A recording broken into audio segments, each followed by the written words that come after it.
Shalom.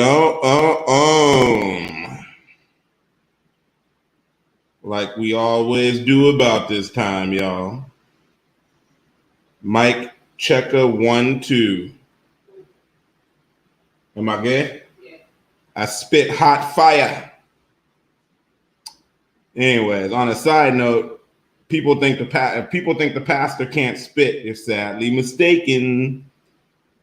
That one song I put out, that was just me messing around. I stopped spitting hot fire once I came into the truth. But I still every once in a while get tempted to start another YouTube page and put out some albums I did back in the day when I wasn't in the truth, but I don't, because parental advisory, explicit lyrics. But Brother Lanny used to bust. Hot fire, many similes, many metaphors. All right. Let me get up in here. We'll give people a minute or two to get in here.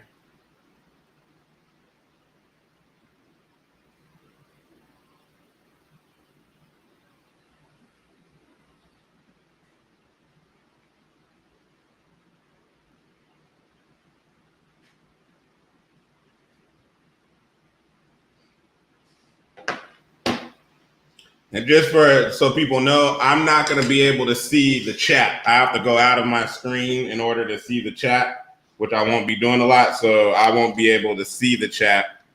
If you say something of note in the chat, Sister Amber will notify me. But y'all have fun in the chat.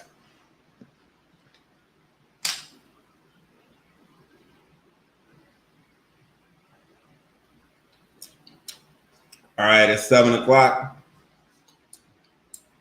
Let's start Bible study like we do every week, Lord willing. Start the Sabbath off right. Try to make this God of Abraham and Isaac and Jacob happy by doing his commandments and doing what he says. All right, so sisters, we ask that you cover your heads, and we ask that you cover your heads because the Bible says for you to do that. Brothers, we ask that you uncover your heads, and we ask you to do that because the Bible tells you to do that. Let's stand and face Jerusalem and open up with prayer. And we ask that you face Jerusalem also because the Bible tells you to do that. All right? Let's open up with prayer. Dear Heavenly Father, thank you for this day. Thank you for this time that you've allowed us to come together to hold a convocation and to study your word and to grow closer to you as members of the body of Christ. We pray that this word will fall on fertile ground, where it'll be watered and nurtured, and where it'll lead to fruits of repentance and works of righteousness so that we can make the kingdom and make the first resurrection. In Jesus' mighty name we pray, amen. All right, so the title of tonight's lesson is, and we're not going to do any announcements or anything, we're just going to get into it. The title of tonight's lesson is The Biblical Israelites, a Black Nation Scattered Via Slavery. Again, the title of tonight's lesson is The Biblical Israelites, a Black Nation Scattered Via Slavery. So I'm going to repeat the title one more time. The Biblical Israelites, a Black Nation Scattered Via Slavery. Okay? And I was going to open up with a psalm, but we'll open up with a psalm tomorrow, because we read Psalms 112 this morning, and I thought it was a powerful psalm. But we'll do that tomorrow if I remember. All right, and the reason why we're doing this lesson, because I haven't done this lesson in like 3 years. I actually did this lesson before we started the church, is because as of late, there have been Israelites, whether they realize they're Israelites or not. Well, they claim they realize they're Israelites, have been getting in trouble for saying who we are. And when I say getting in trouble, meaning getting fired, having to issue apologies, having to have sit downs with rabbis. And so we've had 4 people recently in the last month and a half. We've had Deshaun Jackson, which went to high school in the same city I went to high school in. He went to Long Beach Poly. I went to Cabrillo High School, or Long Beach Cabrillo, because there's another Cabrillo in Lompoc, California too. But anyways, I went to Cabrillo High School. He went to Poly. he got in trouble for some stuff with the NFL that he said that was, for the most part, pretty much factual regarding who the real Israelites are and some other things. Nick Cannon got in trouble and he ended up getting fired from Viacom, which was funny because he got fired from Viacom, but the thing that he got fired from Viacom is exactly what he was talking about. Like the disproportionate, he was having first of all, he should have known if he brought Professor Griff on there. Are you laughing? Yeah, if you brought Professor Griff on there, man, you know he was going to come. You know what time it was. I don't know, like, come on, bruh. But anyways, so it's like, you bring Professor Griff on there and y'all talking about the disproportionate amount of power that they have, and you got fired for mentioning that because somehow that's, that's anti-Semitic. But the person who owns Viacom and founded Viacom is one of them, right? Like, and his last name used to be, what was it? Red Steen, and they changed it to Red Stone, and they still own it. So what did you expect was going to happen when the ADL, which is one of their groups, it's the equivalent of our like NAACP, complains to Viacom, and Viacom is, ran by one of them. So, which is exactly what he was talking about in the first place, and he got fired for it. Then recently, there's been some rapper that I don't know who he is in England called Wiley. He actually, Deshaun Jackson and Nick Cannon have backed down. Like, Wiley hasn't backed down, and then like a month ago, Ice Cube said some stuff, and Ice Cube didn't back down either.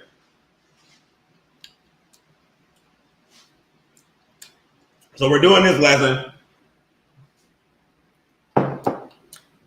just to show you with the Bible, the Tanakh, and the New Testament, and with history, who the Israelites are. So we're going to go through a brief overview of the entire history of the Israelites from beginning to end. How the Israelites became a nation, go through a general overview of their history, and then we're going to show you beginning, middle, and end. We're also going to show you the ending, and the nation of Israel never ends, meaning like they cease to exist, but we're going to show you the future of what's going to happen to the Israelites, all in the Bible. That's the purpose of this lesson. Some things to keep in mind as we go through the lesson. First, if you have to deal with these type of things in your own life where someone's mad, that's anti-Semitic, or what are you teaching? No, you have to know what you're standing on. These people who are saying this, these are celebrities, entertainers. They don't know. They're not out here in the trenches. They're not studying their Bible like that. They're just saying some stuff that they've learned or seen on the internet. All right. So when you have these situations come across your path, you got to be able to prove what you're talking about using the Bible, okay, and using history. All right. No one can, like in my case, like we have videos on here where I can directly show you, like I can read direct slave narratives that's of my ancestors, like slave narratives of my ancestors who were slaves, saying where they came from in Africa as slaves, and then I'll read you primary sources from there, which, well, I'll just keep it 100 right now. Like I have Igbo ancestry, and none of this is from DNA tests. The Igbo say that they descend from Erie of the tribe of Gad. That's their progenitor. All right. If I have Igbo ancestry in me, if that's my mother's paternal ancestry, meaning that's my mother's father's patrilineal line, like my mother's father, goes back to the Igbo, and the Igbo say that they descend from Erie and of the tribe of Gad. What am I supposed to do with that? Am I supposed to deny that? Nah, that's what it says, right? Okay, if on my father's side, my father's side, if they descend from the Akan and the Ashanti, and then the king of the Ashanti, and the king of Ashanti said that they came from Jerusalem, and that they descend from the children of Israel, what am I supposed to do? What am I supposed to do with that? Like deny that, right? If I find out, then I have other ancestry coming from Madagascar. And then if I read primary sources where when the Europeans first started coming in contact in Madagascar, they said themselves that these people are Israelites. The name of them, they call themselves the sons of Abraham. They keep the Sabbath. These are all things that they said about my ancestors, thank you, living in Madagascar. What am I supposed to do with that? These are all facts. That's why research is imperative, okay?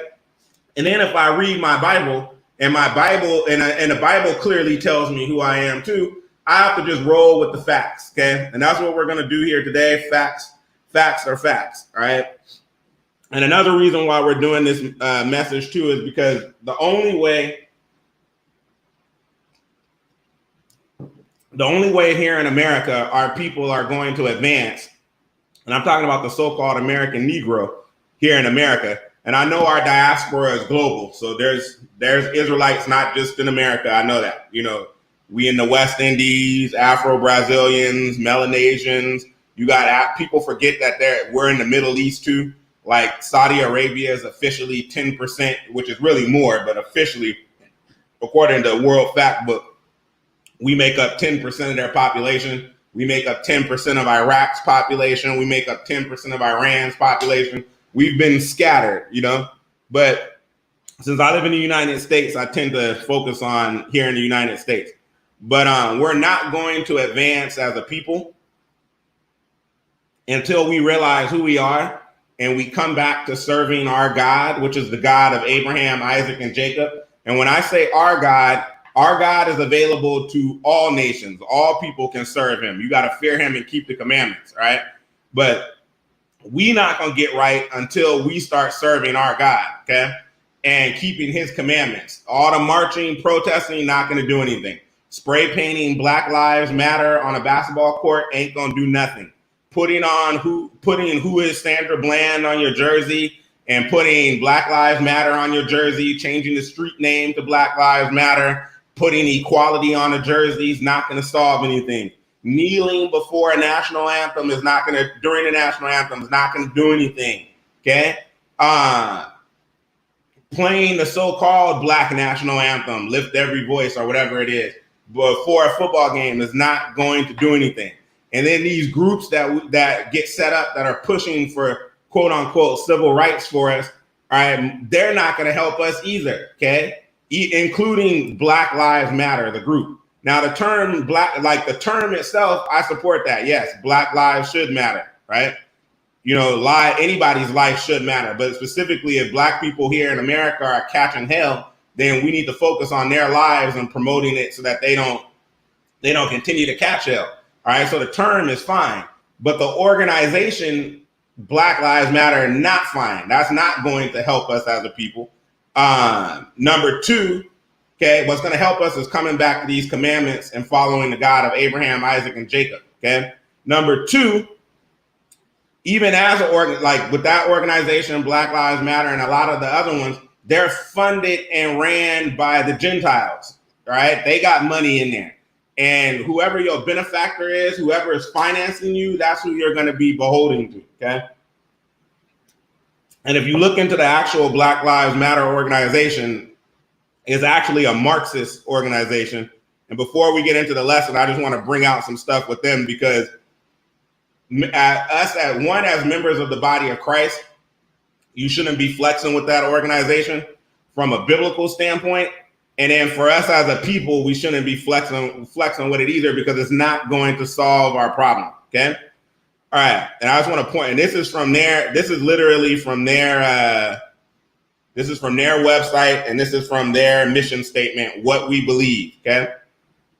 And I just want to point out some stuff. This is what they say they believe. This is what they believe. You can go on to blacklivesmatter.com, go to the About section, pull up what we believe, okay? I'm just going to hit on some points just to show you how those of us who are followers of the Bible, we can't get in agreement we can't align ourselves with an organization like this, all right? And when I read some of this stuff, you'll see that it's not going to, their agenda is not going to help us in this country, okay? There's only one thing that's going to help us in this country, returning back to our God and keeping his commandments, all of them, okay? Let me find something. All right, so they say here, and they were founded by 3 women, all right? And 3 women with let's just say 3 non-heterosexual women. We'll put it like that. All right. We are guided by the fact that all Black lives matter, regardless of actual or perceived sexual identity, gender identity, gender expression, economic status, ability, disability, religious beliefs or disbeliefs, immigration status, or location. Okay? We make space for transgender brothers and sisters to participate and lead. We are self-reflexive and do the work required to dismantle side gender privilege and uplift Black trans folk. All right, so I'm normal. I'm a normal human being. God blessed me with a package, and and my wife was born with, her women parts, and that's what I am, right? So I didn't know, when I say I'm normal, I didn't even know what side gender is, because they keep coming up with all these weird words. I have to look it up.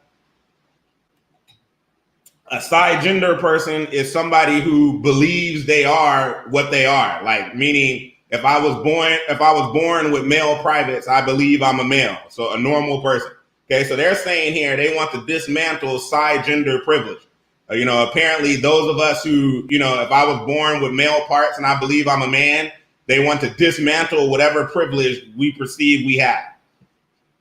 If you're a woman and you were born with female parts like God intended for you to have, then they believe they need to destroy that privilege that you have, right? The only reason why I'm bringing this out is because our people need to research and investigate what they're supporting and what they're believing in. You get people on social media, hashtag Black Lives Matter, out there holding up signs.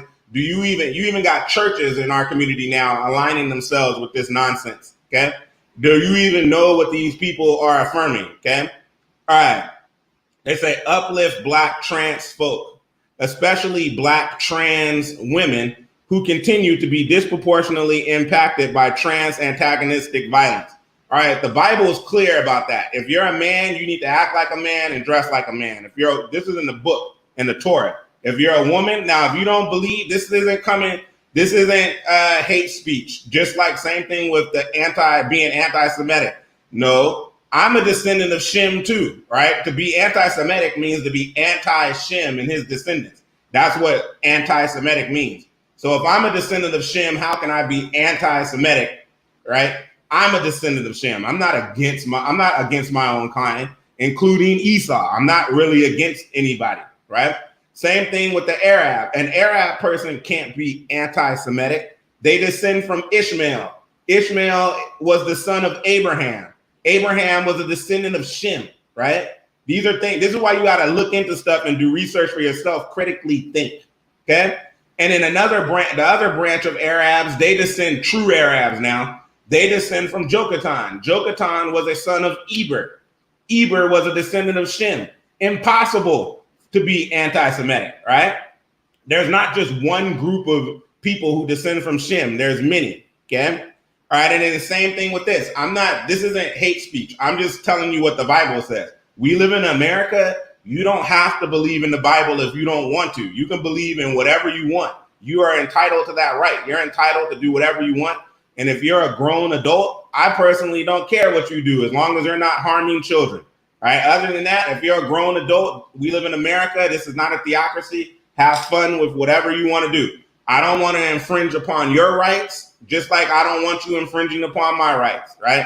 So if you want to be transgender, you want to practice homosexuality, that's your business.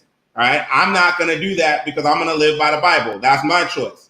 I don't want you infringing upon my rights. I'm not going to infringe upon your rights because, like I said, we live in America where people have liberty. So this isn't about hate. This is about the Bible.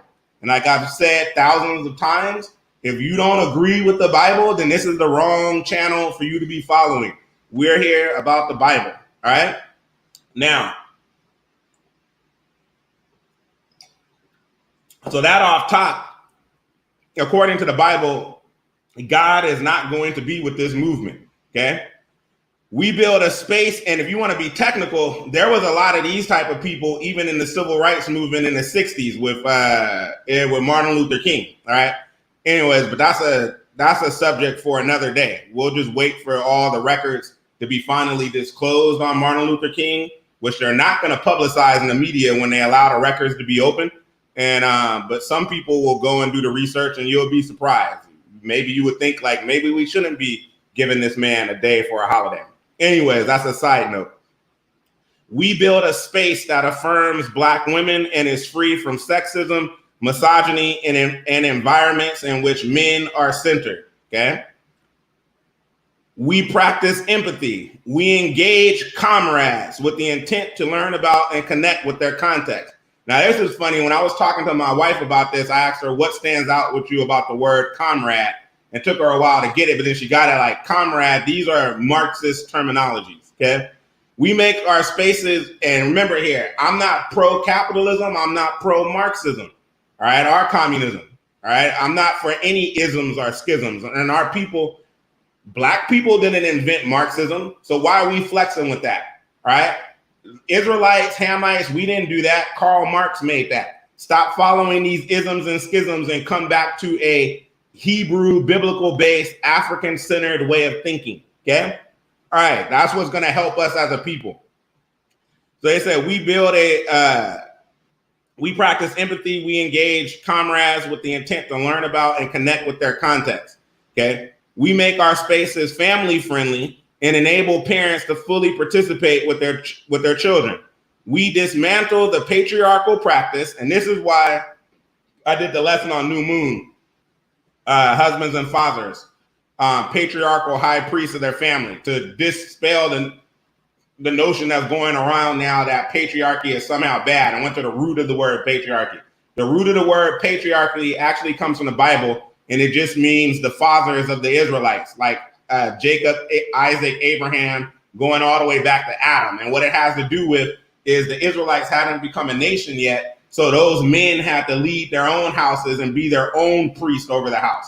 There were no Levites yet or priests. So those men had to be priests over their house, teach their children how to follow God. And they had to be essentially the priest, okay? Has nothing to do with gender discrimination in its original context.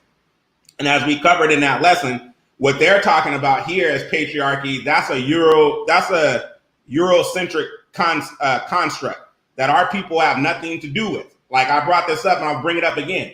During slavery, our women didn't need to fight to be able to work. Our women were out there in the field working with the men.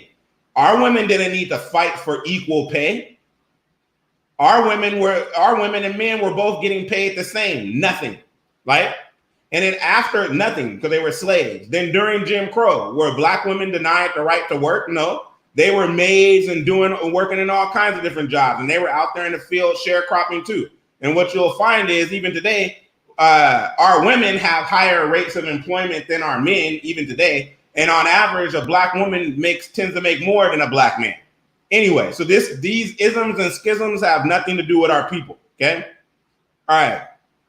So they say we dismantle the patriarchal practice that requires mothers to work double shifts so that they can mother in private, even as they participate in public. All right. They say we we disrupt the Western prescribed nuclear family structure requirement by supporting each other as extended families and villages that collectively, that's another Marxist term, collectively, care for one another, especially our children, to the degree that mothers, parents, and children are comfortable. So no more, they don't support nuclear family. Like me, Brother Lanny, and Sister Amber, we're married, right? Nuclear family. We have kids, nuclear family. They say, nah, we need to disrupt that.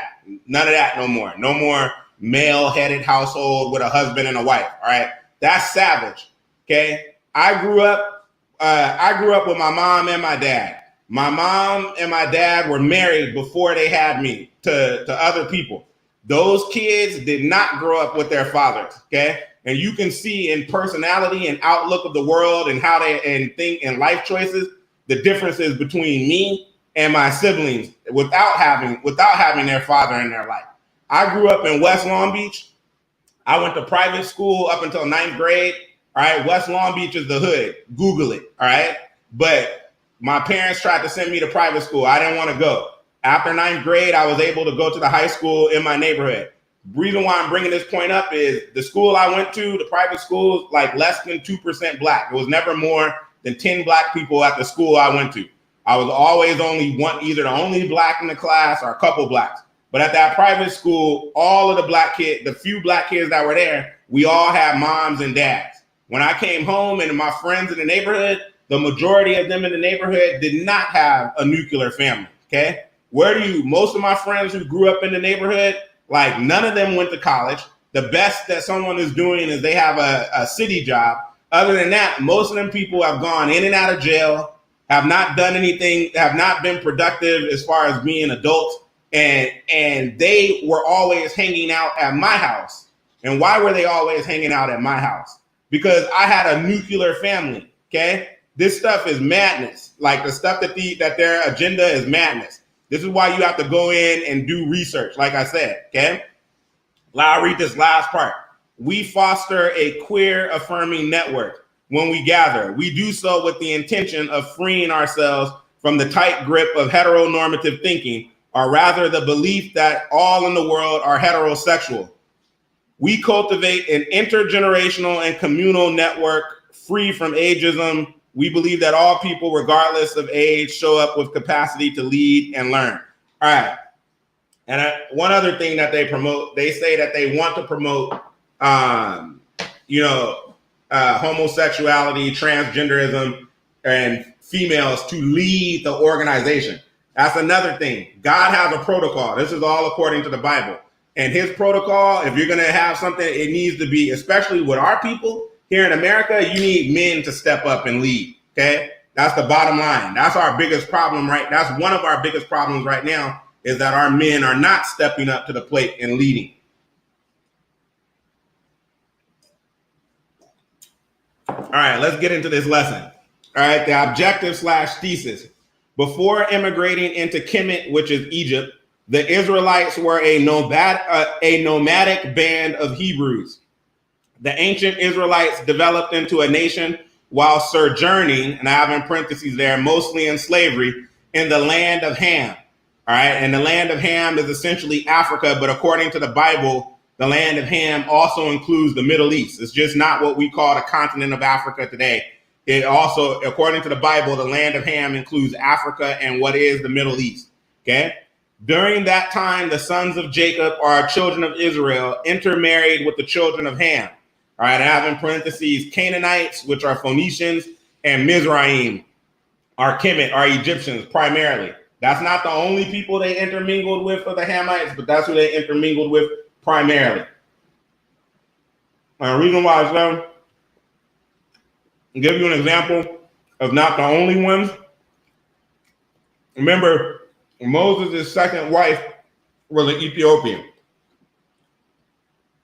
a Cushite. Okay? I'm just giving you one example.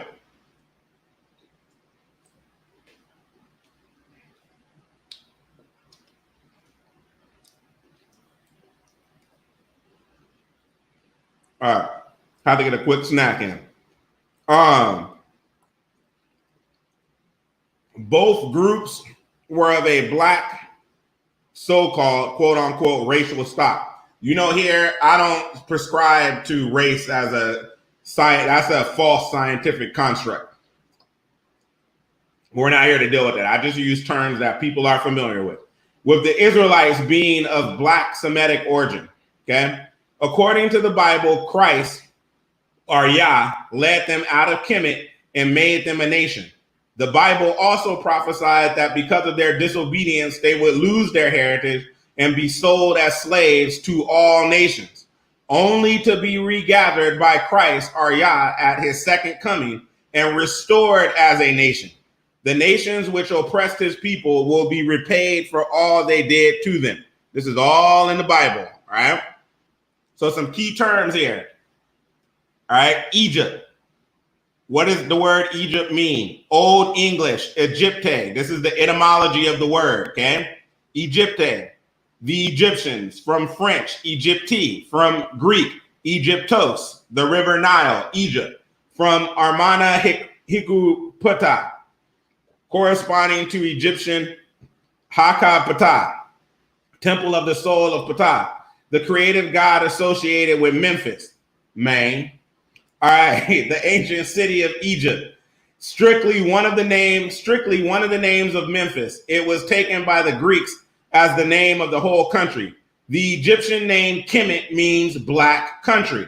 So what does the Egyptian name Kemet? That's what the Egyptians called it themselves. The Greeks and other people took the name and went with Egypt, right? Based off of the name for their city, Memphis, and named it for the whole country. The Egyptians themselves called it Kemet, off of Ham, which is awesome. This is why I love the Bible and I love history, because the Bible and history go hand in hand. All right. So what is this? What do we have here? The Egyptian name Kemet. What did the ancient Egyptians call the country themselves? Kemet. What does that mean? Black country. All right. Then the Gentiles here say possibly in a reference to the rich delta soil.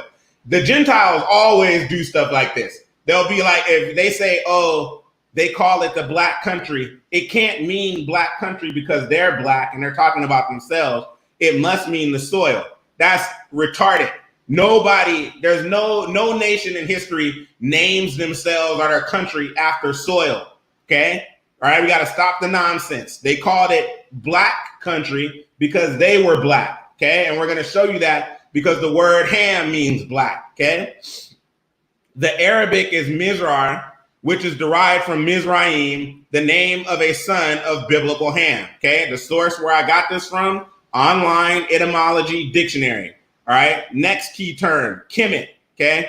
Kemet can be spelled K-H-E-M-E-T. It can be spelled K-H-E-M. It can be spelled Cham, C-H-A-M, or Ham. And it means black country. All right. 3, we have Ham here. And this is from Zondervan's Compact Bible Dictionary.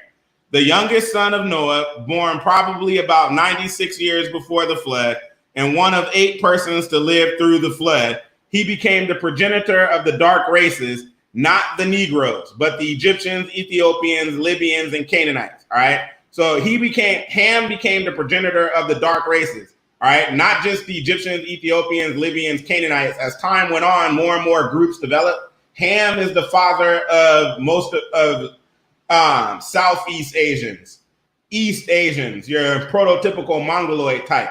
All right. He's the father of he's the progenitor of the Native Americans. He's the progenitor of the Hamitic Africans. Okay. He's the progenitor of a lot of groups. All right. But not the Negroes. All right. And we'll get into that. All right. Not the Negroes, though. All right. Let's go into the next slide. All right. Ham. All right. This is another one for Ham. This one's taken from Easton's Bible Dictionary. So if he's not the progenitor of the Negroes, all right, and Noah had 3 sons, and everybody on the planet Earth has to descend from one of Noah's 3 sons. Mind you, this is all according to the Bible. If you don't believe in the Bible, go somewhere else. All right. I mean that. We're here about Bible, and that's it. Okay. So dealing with the Bible, according to the Bible, everybody on the planet Earth today has to descend from one of Noah's 3 sons, because during the flood, God killed all of humanity and only saved Noah and Noah's wife and Noah's 3 sons and their wives. So you have Shem, Ham, Japheth. If Ham is the progenitor of the dark races, but not the Negroes, right?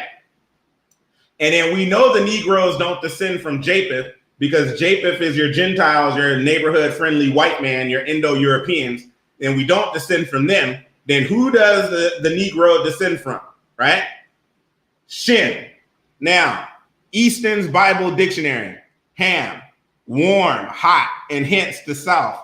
Also an Egyptian word meaning black, the youngest son of Noah. All right, so it's an Egyptian word meaning black, right? The curse pronounced by Noah, we don't need that part, because remember, this is just a source from Gentiles trying to speak on things in the Bible, and then they're not always 100% correct on their interpretations of Scripture. All right, one of the most, and the reason why I skipped that is because the Israelites never exterminated the Canaanites.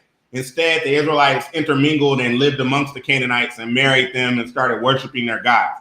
All right, and that's why we're in the situation. One of the reasons we're in the situation we're in today as a people. All right, one of the most important facts recorded in Genesis 10 is the foundation of the earliest monarchy in Babylonia by Nimrod, the grandson of Ham. The primitive Babylonian Empire, this is talking about Mesopotamia and ancient Assyria, was thus Hamitic and of a cognate race with the primitive inhabitants of Arabia and of Ethiopia. Okay, basically telling you that the first civilization on the planet Earth was started by black people. Land of Ham. Okay? And remember, when we say black people, just like with Europeans, Germanic peoples are not the same as Latin people. Like, so meaning a Dutch person, a German person, they're not the same as those are Germanic peoples. They're not the same as a French person, a Spanish person, a Portuguese person, an Italian person. Those are Latin people, right? And even amongst Latin people, they're not all the same. An Italian person and a Spanish person is not the same, all right? So when we're saying here that Nimrod, all right, established the first civilization on the planet Earth, those were Cushites, okay, a black people. The Israelites are a black people too, but they're not. Israelites and Cushites are not the same. Two different groups of people, okay? Point 4 here, land of Ham. Africa, which includes the Middle East, all right, are the land between the Euphrates and Nile rivers. I'm going to repeat that again. All the Middle East really is the land between the Euphrates River and the Nile River, okay? North Africa and Sub-Saharan Africa, okay? That's the land of Ham. Let's look at the source I have here. Let's go to Genesis chapter 10 and verse 6. Genesis chapter 10 and verse 6. What is the land of Ham? The land of Ham is the land that his descendants settled in, okay? So let's see where they settled in. Genesis 10 and verse 6. And the sons of Ham, Cush, okay? And Cush's descendants settled in Eastern Africa, Sub-Saharan Africa. They also settled they were the first people in the Arabian Peninsula before the Hebrews came. And when I say the Hebrews, I'm talking about the Arabs, the Ishmaelites and Jochatan's people, and then later Edomites came. All right, so before they got there were actually Ethiopians living there. That's why in this source, right, under Ham up here from Easton's Bible Dictionary, it says, and of cognate race with the primitive inhabitants of Arabia and of Ethiopia. Okay, so we got Cush, whose descendants were in Eastern Africa, Sub-Saharan Africa, Iraq, Mesopotamia, and the Arabian Peninsula. Okay, this is all the land of Ham. Mizraim, that's Egypt. Put, that's Libya, or Northern Africa and Northwest Africa, okay? And Canaan. The Canaanites occupied everything from Palestine all the way up to parts of Turkey in the Levant. This is all the land of Ham, according to the Bible, okay? Next, point number 5 on here, just key terms and definitions. The word Africa, okay? Named after Ephor, grandson of Abraham and progenitor of a branch of Midianites who migrated into Northwest Africa. All right, so I don't know if camps are still running around talking about, if you're calling yourself African American, African is a Latin word. You're not an Italian. You're named after Italian, Scipio Africanus. That's called lack of knowledge, and it's called lack of knowledge because you're dealing with history and you weren't trained in history. All right. Some of these people trying to do the history teachings with the Bible too. You didn't go to school for history. You just reading stuff and you don't know how to critically examine what you're reading. Okay. Scipio Africanus wasn't born with the name Scipio Africanus. He got the term Africanus added to his name after the wars with Carthage. And he did exploits in Africa. All right. In defeating Africans. So when he returned back to Italy, the Romans gave him the term, they added the term Africanus to his name. That wasn't his last name. He wasn't born with that, okay? It's no different than how we call Alexander the Great, or you call someone the conqueror because that's what they did, right? Okay, the word Africa doesn't come from that. The word Africa is actually a Hebrew word, okay? Repeat this part again. Named after Ephor, grandson of Abraham and progenitor of a branch of Midianites who migrated into Northwest Africa. All right, let's go to Genesis 25. Okay, gonna look at a couple sources. Genesis 25. These people settled in Northwest Africa, and that's where the name Africa came from. So Africa is actually technically a Hebrew word. That's why I personally don't care. I would prefer to be called Israelite, but I don't have a problem with the word Africa. It's a Hebrew word anyway. All right, Genesis 25, and let's look at verses 1 through 2.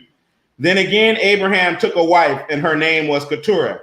And she bare him Zimran, Jokshan, and Medan, and Midian, and Ishbak, and Shua. Skip down now to verse 4. And the sons of Midian, Ephah, and Epher, and Hanak, and Abida, and Eldah. All these were the children of Keturah. Okay? Now, we're going to look at where Josephus, the Israelite historian, tells you the root of the word Africa, where the word Africa came from. Okay? And you can find this in Antiquities of the Jews by Josephus. Okay? All right. Abraham, after this, married Keturah, by whom 6 sons were born to him, men of courage and of sagacious minds, Zambran, and Jazar, and Medan, and Madian, and Josabak, and Sus. Now the sons of Sus were Sabbathan and Dedan. The sons of Dedan were Latsum, and Asher, and Luam. The sons of Madiu were Ephas, and Ophron, and Anak, and Abidas, and Eldas. Now, for all these sons and grandsons, Abraham contrived to settle them in colonies. And they took possession. And another thing, we're going to show you how Abraham was already brown or black. And even with these people, Sarah was his wife, the mother of Isaac, was brown or black. And his Keturah, we don't know exactly where Keturah comes from, but based off of her name and based off of the names that her children named their children, it's a high probability that she came from Egypt, just like Hagar did. All right. And Hagar was the mother of Ishmael. All right. Now, where are we at here? Now, for all these sons and grandsons, Abraham contrived to settle them in colonies. And they took possession of Troglodytis and the country of Arabia the Happy, as far as it reaches to the Red Sea. So remember, a lot of the Midianites went and also were in the Arabian Peninsula area as well. Okay, and they started supplanting some of the original Cushites that were living in the Arabian Peninsula. You have Midianites, Edomites, Moabites, Ammonites, Ishmaelites, and then descendants of Jokatan all supplant the original Cushite or Cushitic inhabitants of the Arabian Peninsula. We're talking about with this like over 4,000 years ago. All right, now, and like 4,000 and around 4,000 years ago. All right, where are we at here? It is related of this Ophron that he made war against Libya and took it, and that his grandchildren. So Libya here is referring to Put. All right, one of the sons of Ham that settled in northwest Africa. All right, the part of northern Africa west of Egypt. Okay, so this Ophron or Epher, he made war against Libya and took it, and that his grandchildren, when they inhabited it, called it from his name Africa. All right, I'm going to repeat that again. It is related of this Ophron that he made war against Libya and took it, and that his grandchildren, when they inhabited it, called it from his name Africa. All right, so the word Africa is a Hebrew word, okay?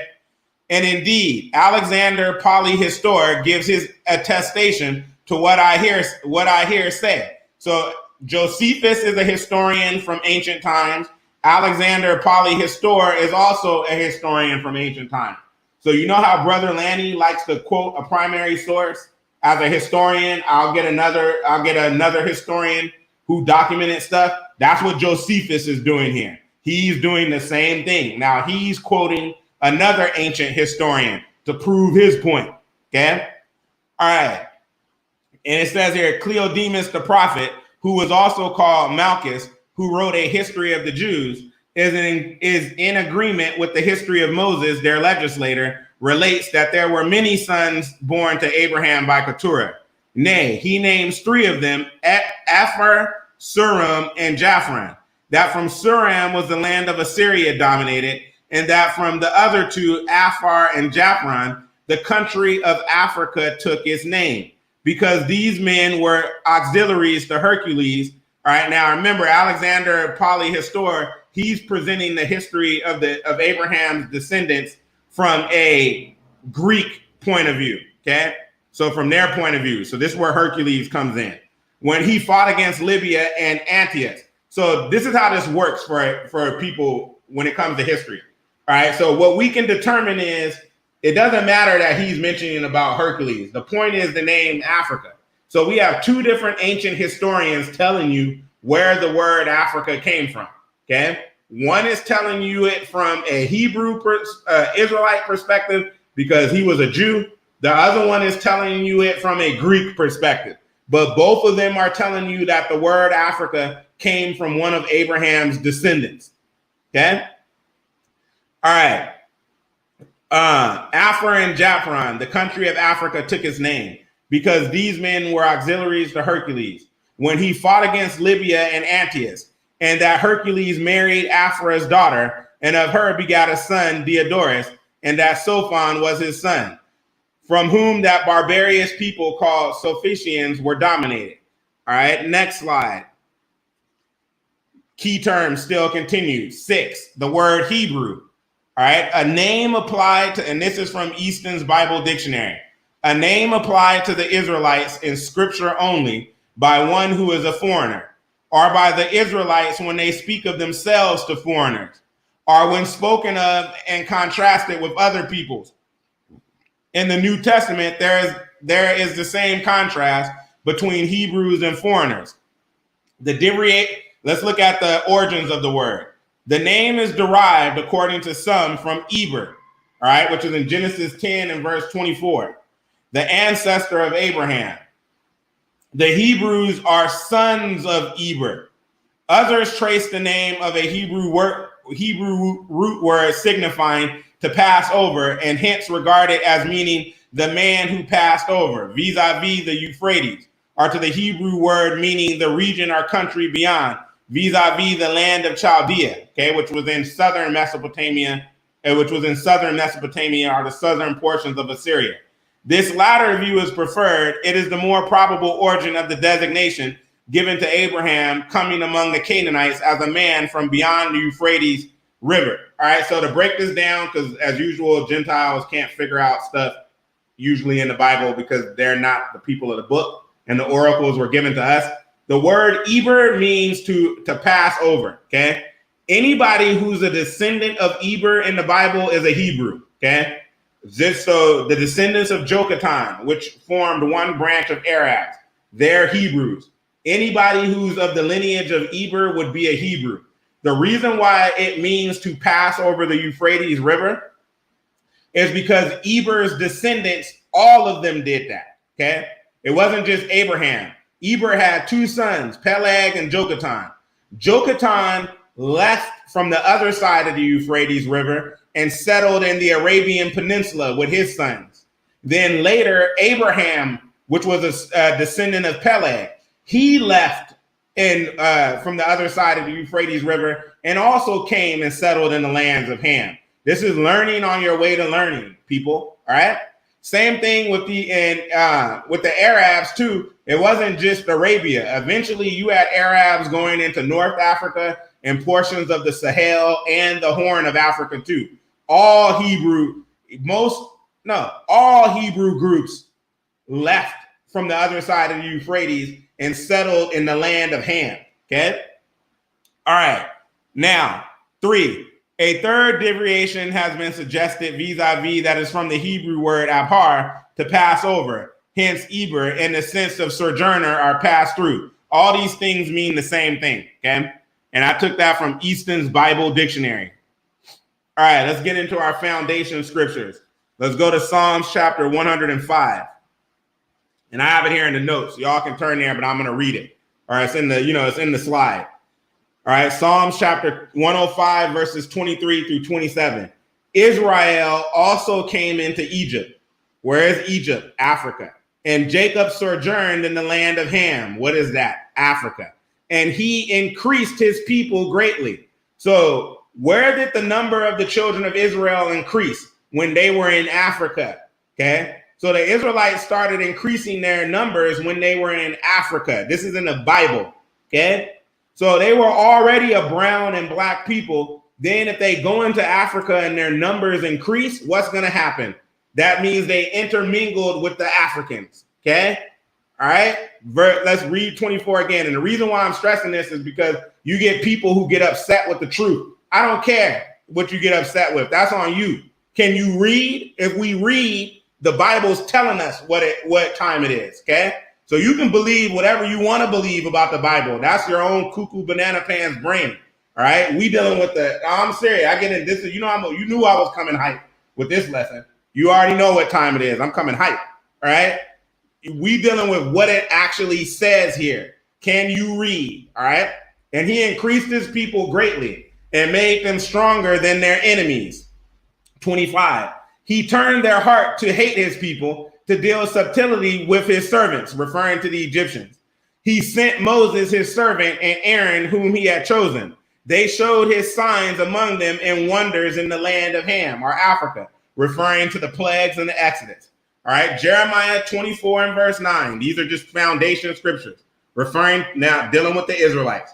And I will deliver them to be removed into all the kingdoms of the earth for their hurt. So notice here, the prophet Jeremiah here is telling you that the Israelites would be removed from their original land into all the kingdoms or nations of the earth for their hurt. What does that mean? The Israelites would be moved into all nations on the planet earth, and they would be oppressed there. So another key sign, if you want to know who the Israelites are, all right, who was brought to your nation as slaves and who is on the bottom rungs of society, okay?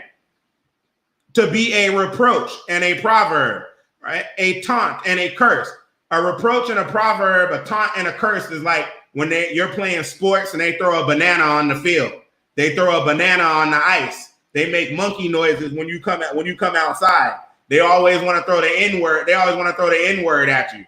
You know, you do one thing wrong, somebody gets mad and they throw the N-word at you. Other people do one thing wrong and it's just, okay, I have an issue with you as an individual. We do one thing wrong. What's the first thing they want to throw out? They want to throw out the N-word. They want to throw out, I could name all the other words, that little pet names that they have for us, but we're not going to do that. But y'all know all the pet names that they have for us and for our people. All right. A taunt and a curse. And other proverbs would be things like, you better not let your daughter marry one of them, you know. What's some of the other? I'm trying to think of one that I just saw recently, or even just not an actual proverb. Things that they say like, oh, they have low IQs. They don't do as well. They don't do as well in school. You know, blacks commit more crime. These are all things that are proverbs that are negative against our people. Okay. All right. In all places whither I shall drive them. It's not just here in America. They got funny names for us everywhere. You know, like Kaffir and Abed or Abed. You know what I'm talking about? Like they got pet name wherever we are. They got little pet names for us. All right. And just to differentiate ourselves, the true children of God, the true descendants of Abraham, Isaac, and Jacob, to differentiate ourselves from them other people who don't look like us, who claim to be the children of Israel. When someone says y'all control the banks, that's not a taunt and a curse. That's not a reproach and a proverb. How is controlling banks a taunt? How is saying how is saying you're in a position of power? How is that a taunt? How is saying that you control most of the media? How is that a taunt? There's not taunts against those other people who call themselves Jews. Okay, think about it. Let's go to Zephaniah chapter 3, verses 9 through 10. Okay, Zephaniah chapter 3, verses 9 through 10. For then will I turn to the people a pure language, that they may all call upon the name of the Lord to serve him with one consent.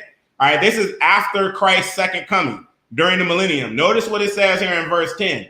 From beyond the rivers of Ethiopia, my suppliants, even the daughter of my dispersed, shall bring mine offering. So where are these Israelites primarily, a lot of them primarily coming from that he's going to have to gather? And where did they migrate to? And where did a lot of them get scattered from via slavery? Beyond the rivers of Ethiopia. What's beyond the rivers of Ethiopia? This place called Sub-Saharan Africa, or what they call Black Africa. This is Central Africa, East Africa, Southern Africa, okay, for all my Bantu brothers and sisters. All right, last one here, Revelations 13 and 10. He that leadeth into captivity shall go into captivity. All right, so let's break this down. There's not white people scattered all over the world because Africans and Israelites, black people took y'all into slavery and put you into captivity and dispersed you. We never did that. All right. This is a court. We're just dealing with book here. Y'all did that. And the Arabs did that. All right. And other nations did that to us. But let's just deal with here the transatlantic slave trade and the Arab slave trade.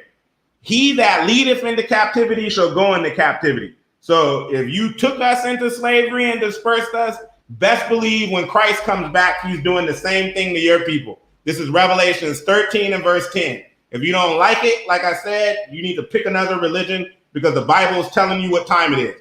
Oh, Brother Lanny, why did you say that? Did Jesus in the book not tell you you reap what you sow? Right? So if you sowed slavery, what are you going to reap? Slavery. He that killeth with the sword must be killed with the sword. He that travels the whole globe colonizing people, which is killing with the sword, must be killed with the sword himself. You will reap what you sow. Here is the patience and the faith of the saints. That's supposed, those of us who truly believe in the Bible, that's supposed to be part of our patience and faith, waiting for Christ to come and these things to happen. Okay? It is what it is. This isn't one of our lessons, you know, like a deep spiritual lesson. This is a history lesson, a Bible history lesson, and a lesson dealing with the Israelites according to the Bible. Okay? So it's not going to be fluff. All right? I have a map here of Africa on the slide. This is not going to be a fluff lesson. The land of Ham is pretty much everything you see here minus Iran. All right? Minus Iran and like half of Iraq and parts of Turkey. All right? For the most part, all of this would be your land of Ham. All right? You see where Ethiopia is, okay? And you see where Sudan is. And this is an old picture because Sudan has been divided into two countries now. You have Sudan and South Sudan. The original Kush, when they're referring to Ethiopia, was in Sudan. Okay? So if you go beyond the rivers of where Sudan and Ethiopia is, where are you going to end up? What countries are we talking about? Kenya, Uganda, Tanzania, the Congos, Angola, Central African Republic, Cameroon. And if you're going west of them rivers, you got Nigeria, Niger, Mali. That's what we were reading in Zephaniah, where the Israelites were going to end up going into. All right. Next slide. So now we're going to deal with the pastoral nomadic Hebrew origins. The Israelites began as a familial clan of all familial means is family clan of nomadic Hebrews from Sumer. I have in parentheses soon. And if there's stuff you don't understand in this, research. When I say don't understand, if you don't know what Sumer is, take notes while we're doing the lesson. And when the lesson is over, research Sumer. All right. It would behoove you to learn about the ancient Sumerians. Okay. And the reason why I say that is even with people with the Hebrew language and you must know Hebrew and if you knew more about the ancient Sumerians, some of these people want to say the stupid stuff that they say. All right. Nomadic Hebrews from Sumer. Southern Mesopotamia, after the early dynastic period of Mesopotamia, during the old Assyrian Empire era, circa 2000 BC, they migrated into Africa, the land of Ham. All right, so if you don't know anything about the old Assyrian Empire, if you don't know anything about early dynastic Mesopotamia, what should you do? You should take a note, and when the lesson is over, you don't have nothing else to do on Sabbath. Go do some of your own research on these groups and learn things. This is all, and especially for those of us who are physical Israelites, this is the land. These are the people we came out of. We came from out of this region originally. And we're about to read that, okay? And for the Hamites, for my Hamite brother and sisters, y'all the ones who founded these empires. So you should be learning about it, okay? All right, let's go to Genesis chapter 11. Genesis chapter 11, and we're going to pick it up at verse 11, and I'm going to read our point one more time. The Israelites began as a familial clan of nomadic Hebrews from Sumer, which is in southern Mesopotamia, after the early dynastic period of Mesopotamia, during the old Assyrian Empire era, circa 2000 BC. They migrated into Africa, the land of Ham. All right, so let's read it now in the Bible. Genesis 11, and we're going to pick it up at verse 11. And I sound like this because I get tired of people saying, oh, you preach hate, or be careful what you're saying. That I'm saying what's in the Bible. Okay? That's point blank, period. Genesis chapter 11, and we're picking it up at verse 11. And Shem, and we're using KJV. All right. And Shem lived after he begat Arphaxad 500 years. Make sure I don't. All right, yeah. I'm going to pick it up at 10. These are the generations of Shem. Shem was 100 years old and begat Arphaxad 2 years after the flood. And Shem lived after he begat Arphaxad 500 years and begat sons and daughters. And Arphaxad lived 30 years and begat Salah. And Arphaxad lived after he begat Salah 403 years and begat sons and daughters. And Salah lived 30 years and begat Eber. All right, where does the word Hebrew come? It comes from this dude's name, Eber. And Salah lived after he begot Eber 403 years and begat sons and daughters. And Eber lived 30 years and begat Peleg. And Eber lived after he begat Peleg 430 years and begat sons and daughters. And Peleg lived 30 years and begat Ru. And Peleg lived after he begot Ru 209 years and begat sons and daughters. And this is why I say I don't deal with race, I deal with bloodlines. And your blood is just like with dogs and animals. You have pedigrees and you have breeds. You want to know what a person is really like, you need to find out their bloodline. Just like certain dog breeds have certain characteristics, certain bloodlines have certain characteristics. But that's a lesson for another day. All right. So you are what your father is, according to the Bible. Notice here we're going by father's father's father's father. All right. And Peleg lived 30 years and begot Ru, 19. And Peleg lived after he begot Ru 209 years and begot sons and daughters. And Ru lived 32 years and begot Surag. And Ru lived after he begot Surag 207 years and begot sons and daughters. And Surag lived 30 years and begot Nahor. And Surag lived after he begot Nahor 200 years and begat sons and daughters. And Nahor lived 29 years and begot Terah. And Nahor lived after he begot Terah 119 years and begot sons and daughters. And Terah lived 70 years and begot Abram, Nahor, and Haran. And Abram here is Abraham. 27. Now these are the generations of Terah. Terah begot Abram, Nahor, and Haran. And Haran begot Lot. And Haran died before his father Terah in the land of his nativity in Ur of the Chaldees. Okay, and remember when it says here Ur of the Chaldees, the Chaldeans didn't originate in Ur of the Chaldees. Okay, the Bible tells you this and history tells you this. Okay, and they're not Ethiopians.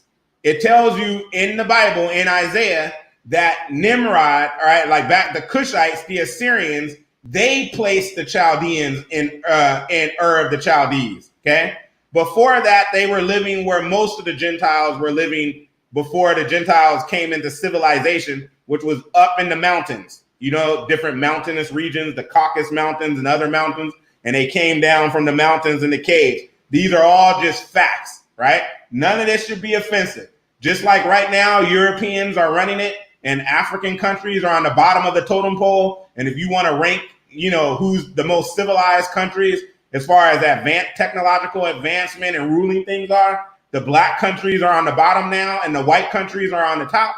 In ancient times, the black countries were on the top and the white nations were on the bottom. All right, it is what it is. Have a Coke and a smile. 29. Stop getting so butthurt over things like it's just history. All right, 29.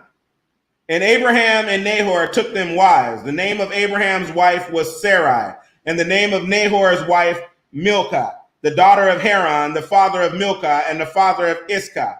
30. But Sarai was barren, she had no child. 31.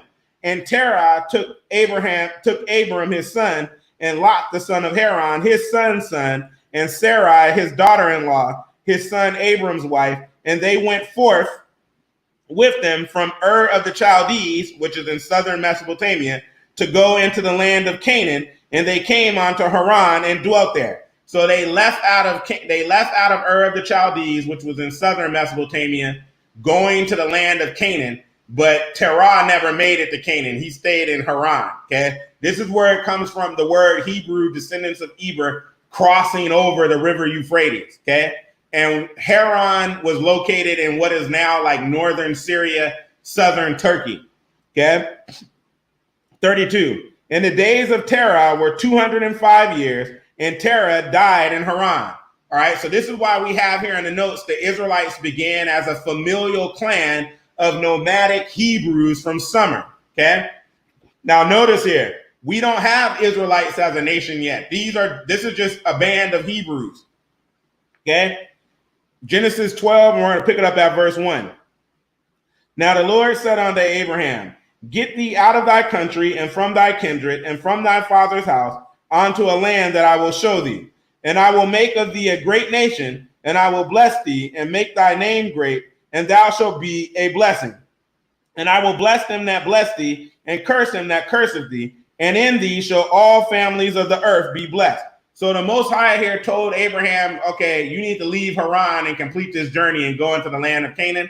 And I'm going to give you that land, and through you and your seed, all nations will be blessed. How is everyone going to be blessed through his seed? Christ. All nations have access to salvation and eternal life through our Lord Jesus Christ. Okay? All right, verse 3.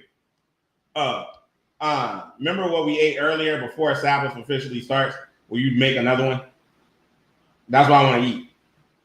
What were you thinking?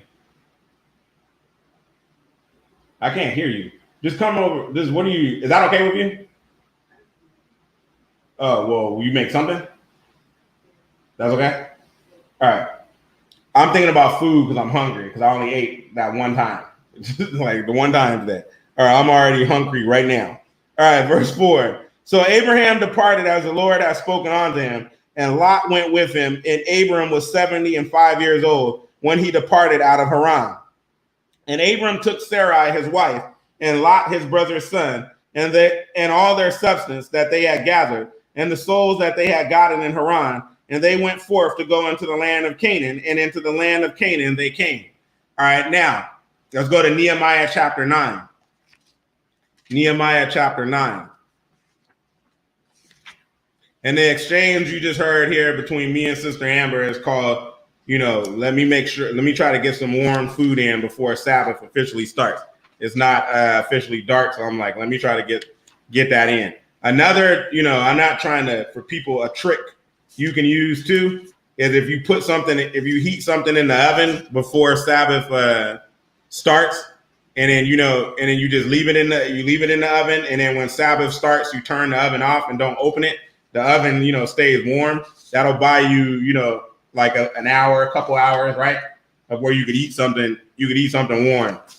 That's just a little trick. All right, let's go to Nehemiah chapter 9 and verse 7. Nehemiah chapter 9 and verse 7.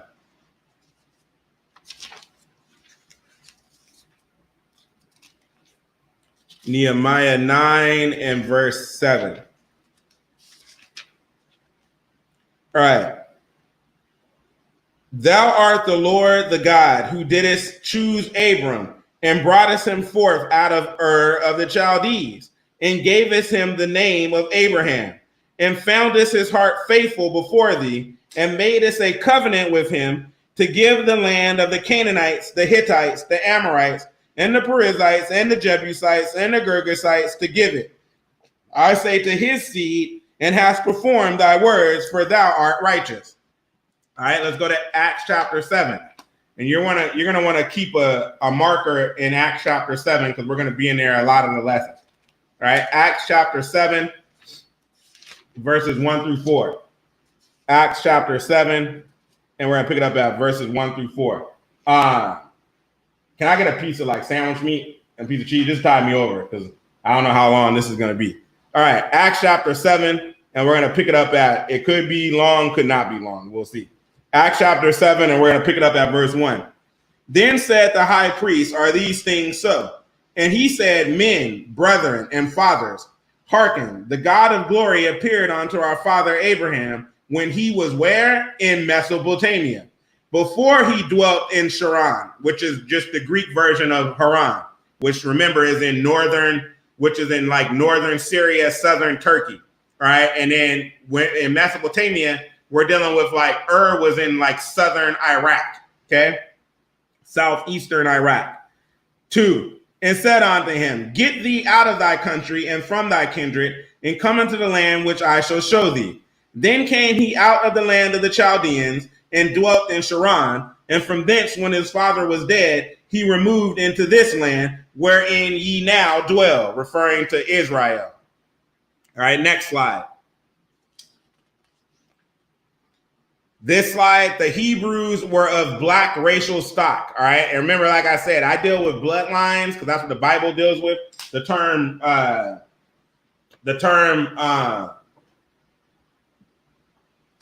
I'm just using the term racial stock because that's what people here are familiar with. Okay, so I have here point 1.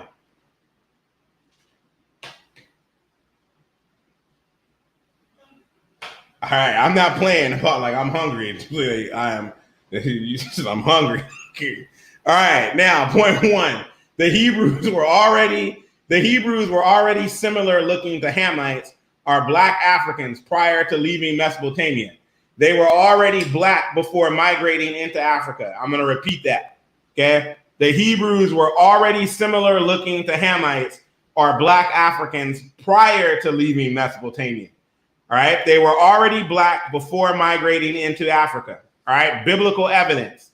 Abraham, patriarch of the Hebrews, married Sarah, his sister. All right, Sarah was his half sister. Okay, Isaac, their son, married Rebekah, his uncle's granddaughter. Jacob, their son, married Rachel and Leah, the daughters of his uncle Rebekah's brother and Isaac's cousin. Jacob's sons look like the ancient Egyptians, i.e. Hamitic or black Africans, okay? Let's go to Genesis chapter 42. So why do we bring that up? Abraham, Isaac, and Jacob all married within their own family, within their own people. So however Jacob's 12 sons came out looking, and I know some of his sons came from their handmaid, from Bilhah and Zilpah, right? But for the most part, they're married, the 12 tribes, the 12 sons were the descendants of people who married amongst themselves. Okay, so Abraham married his sister. Jacob and Isaac and Jacob married people who were their relatives, other Hebrews, people who crossed from the other side of the river Euphrates, descendants of Eber. Okay, descendants of Torah. So that means if the 12 sons of Jacob are described in the Bible as looking like black people, then that means they already were black before they left Mesopotamia. Okay? All right, let's look at Genesis 42, and we're going to pick it up at verse 7. Genesis 42, and we're going to pick it up at verse 7. And just like you can't, anyways, just go to Genesis 42, and we're going to pick it up at verse 7. You can't have a group of people both saying they're this people, and one of the people are white and the other people are black. It doesn't work that way. Somebody's lying. One group is lying. So let's go into the Torah, and that's why the Bible even tells you in Revelations 2:9 and Revelations 3:9 that he knows of those, the synagogue of Satan, who calls themselves Jews but are not. Okay? Let's go into Torah. Genesis 42, and we're going to pick it up at verse 7. And Joseph saw his brethren, and he knew them, but made himself strange unto them, and spake roughly unto them. And he said unto them, whence come ye? And they said, from the land of Canaan to buy food. Thank you. And Joseph knew his brothers, but they knew not him. Now notice here, they had sent Joseph into slavery when he was young. So now they're not recognizing his brother. Why are they not recognizing their brother? Because they sent them when he was younger. But this also means Joseph must have looked like what? The Egyptians. Okay? They thought he was just another Egyptian. Skip down now to verse 23. Verse 23. And they knew not that Joseph understood them, for he spake unto them by an interpreter. All right, so he spoke unto them by an interpreter like he didn't know their language, right? So they thought Joseph was just what? An Egyptian. Let's go now to Genesis chapter 50. and we're going to pick it up at verse 1. Genesis chapter 50, and we're going to pick it up at verse 1.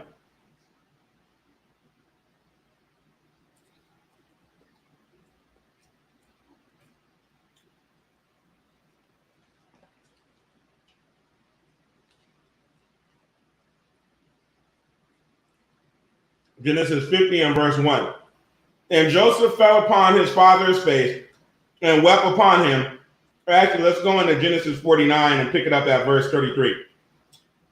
And when Jacob had made an end of commanding his sons, he gathered up his feet into the bed and yielded up the ghost and was gathered unto his people. So Jacob died.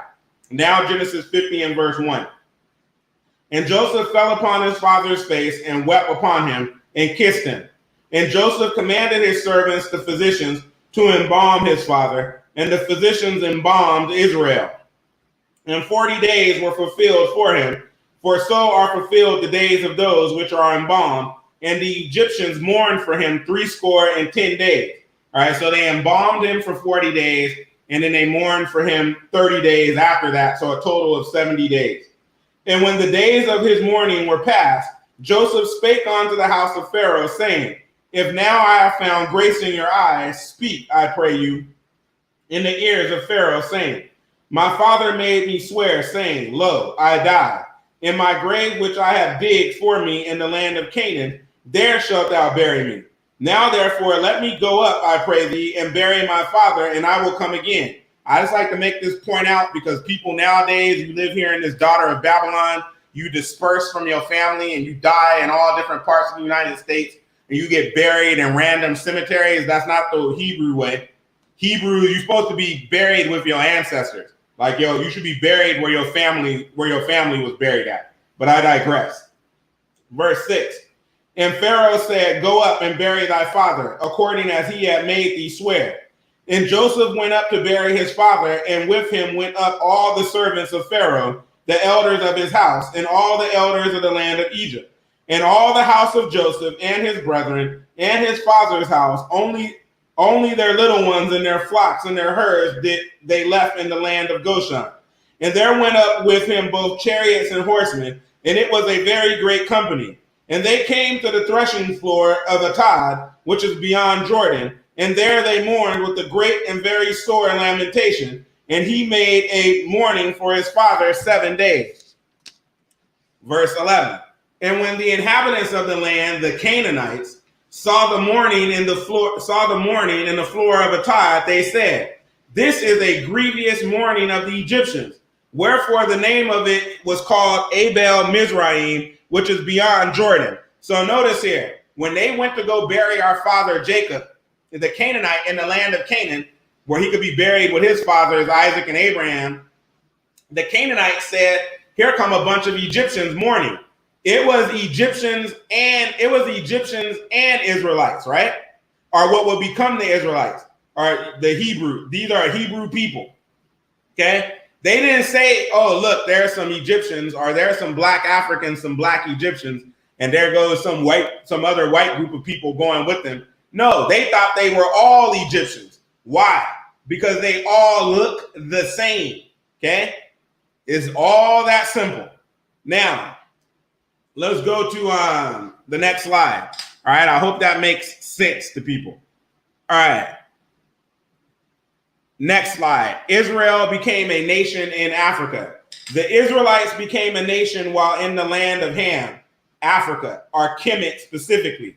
They entered in 70 people strong.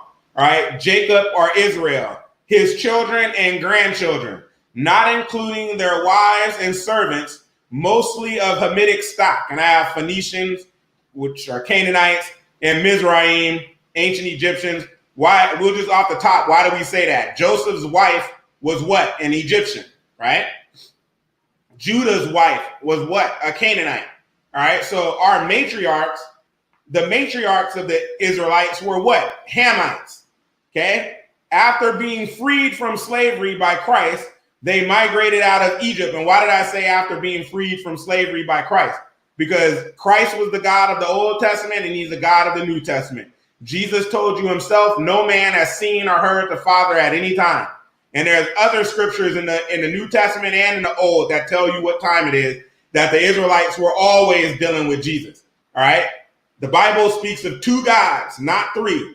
That's another one of those things. I don't care if you don't like it or not. Facts are facts according to the Bible.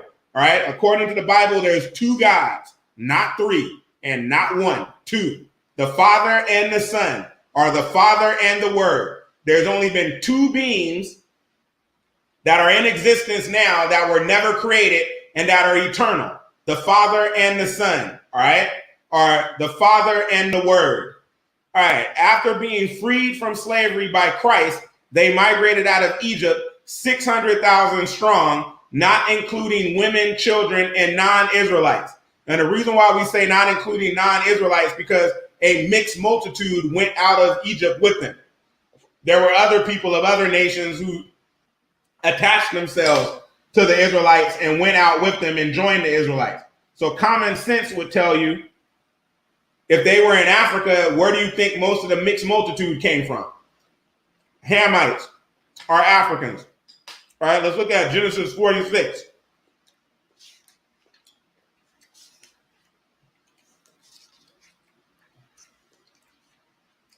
And another reason why I'm so hyped doing this, because I get tired of, we the only people on the planet Earth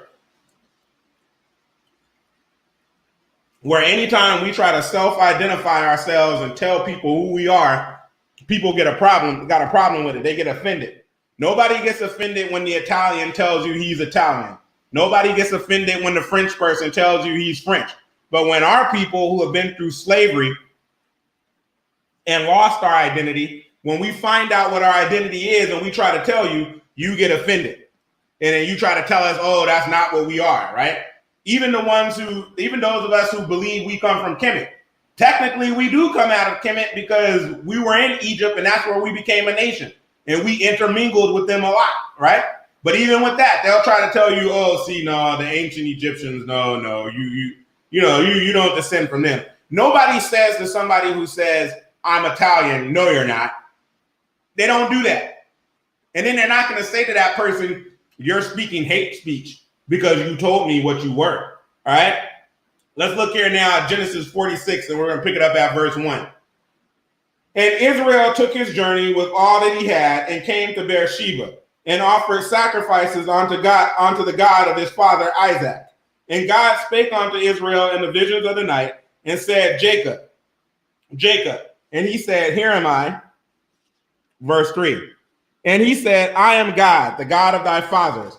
Fear not to go down into Egypt, for I will there make of thee a great nation. So he told him, don't fear to go into Egypt, which is where? Africa. And then he said, there I will make thee what? A great nation. Okay, so the Israelites didn't even become a nation of people till they went into Africa. 4.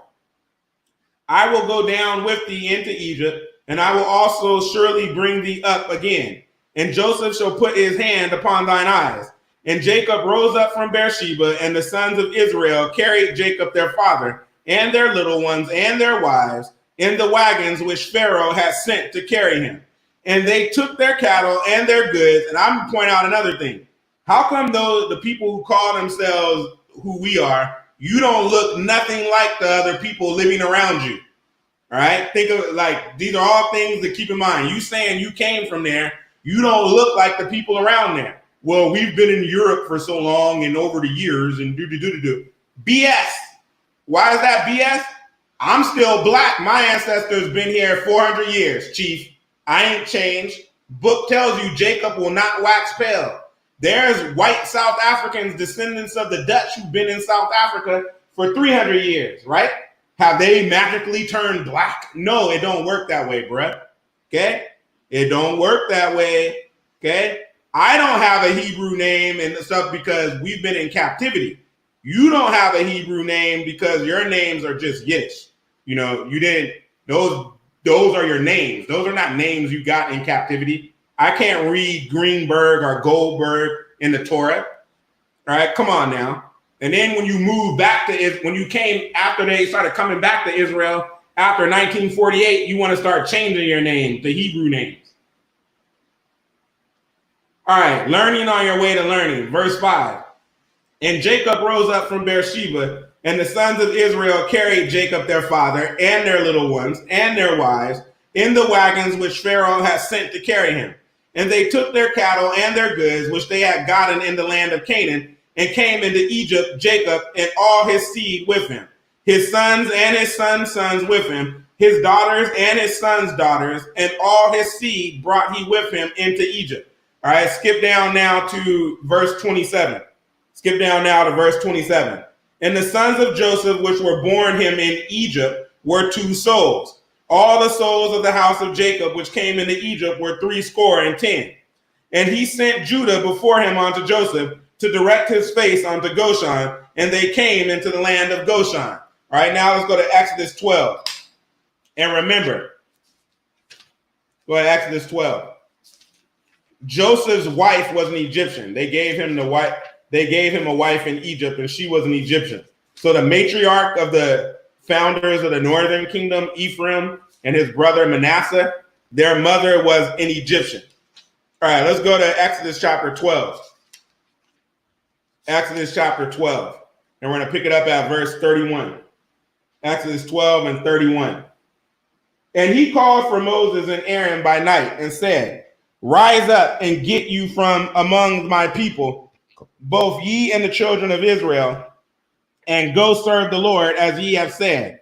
Also take your flocks and your herds as ye have said, and be gone and bless me also. And the Egyptians were urgent upon the people that they might send them out of the land in haste, for they said, we be all dead men. And the people took their dough before it was leavened, their kneading troughs being bound up in their clothes upon their shoulders. And the children of Israel did according to the word of Moses, and they borrowed of the Egyptians jewels of silver and jewels of gold and raiment. And the Lord gave the people favor in the sight of the Egyptians, so that they lent unto them such things as they required, and they spoiled the Egyptians.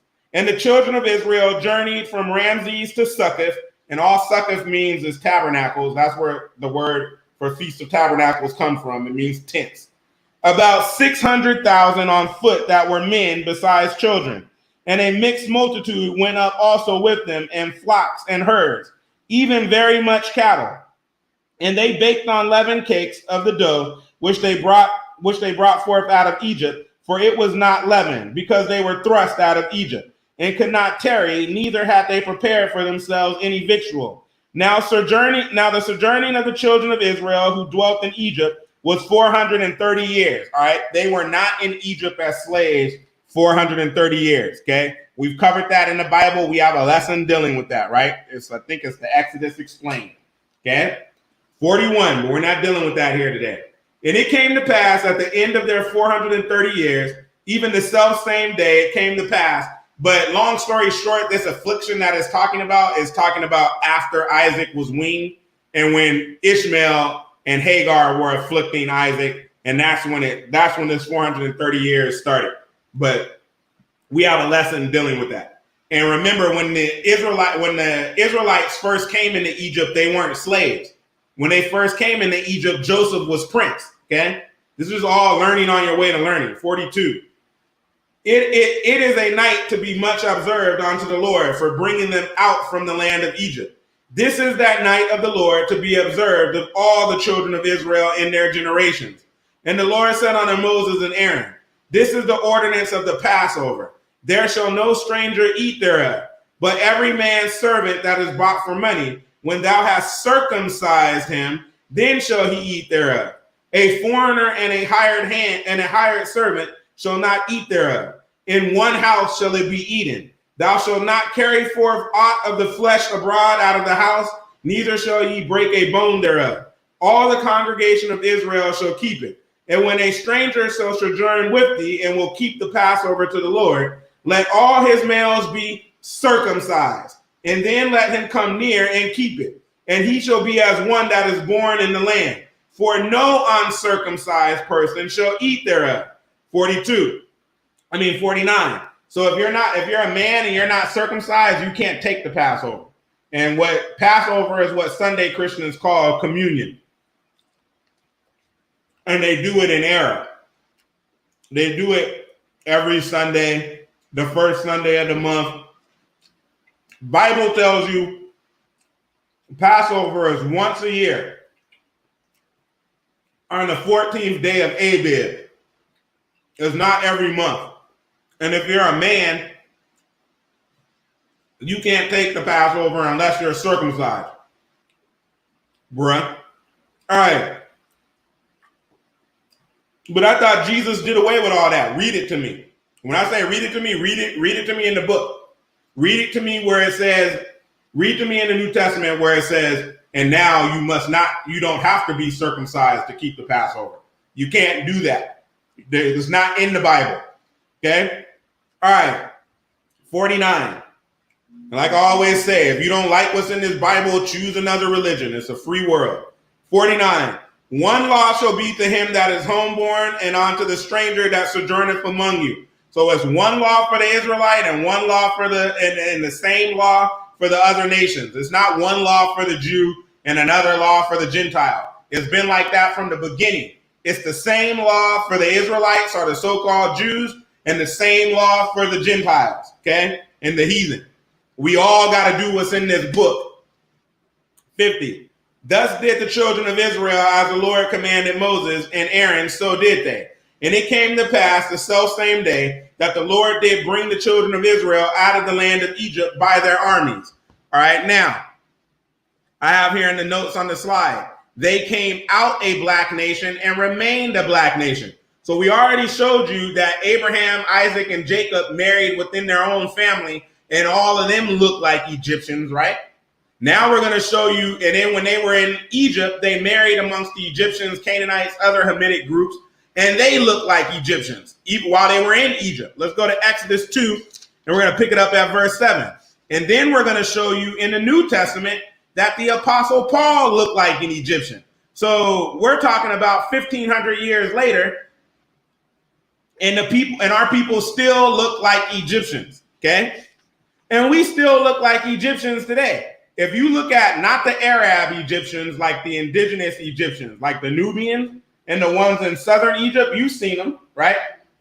They look like African Americans. All right, this ain't too complicated. This is easy for us to understand. And book told you this. This is why it tells you in the Tanakh, Jacob will never wax pale, meaning Jacob as a people, we ain't never turning white. All right, we've always looked like Africans. Point blank, period. Okay? And this is all in the Bible. No one's teaching you hate here. I'm not speaking figments of my imagination. We're just reading what's in the Bible. All right? Exodus chapter 2, and we're going to pick it up at verse 7. Exodus chapter 2 and verse 7. If you want to be technical, none of this stuff pertains really to salvation. I'm concerned about making the first resurrection. But we have to teach everything that's in the Bible. Okay? Exodus 2, and we're going to pick it up at verse 7. Then said his sister to Pharaoh's daughter, shall I go and call to thee a nurse of the Hebrew women, that she may nurse the child for thee? And Pharaoh's daughter said to her, go. We don't need that part. Skip down now to verse 15. The reason why we don't need that part is technically the Pharaoh at this time, and this is not the same Pharaoh during the Exodus, because remember it tells you later, he tells Moses to go back now for that Pharaoh. The people who took your life are dead, meaning that Pharaoh is dead.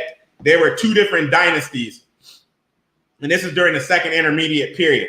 And technically the Pharaoh, when Moses was first born, was a Canaanite. Because remember, they're in lower Egypt. They're not in, they're in lower Egypt. I get it confused, right? Upper Egypt is in the southern portion. Lower Egypt was in the top portion. They're in lower Egypt, and this is during the second intermediate period. But we don't need to, that's a digression. Let's just skip down to verse 15. Now when Pharaoh, let's skip to verse 10. And it came to pass in those days when Moses was grown, that he went out unto his brethren and looked on their burdens, and he spied an Egyptian smiting a Hebrew, one of his brethren.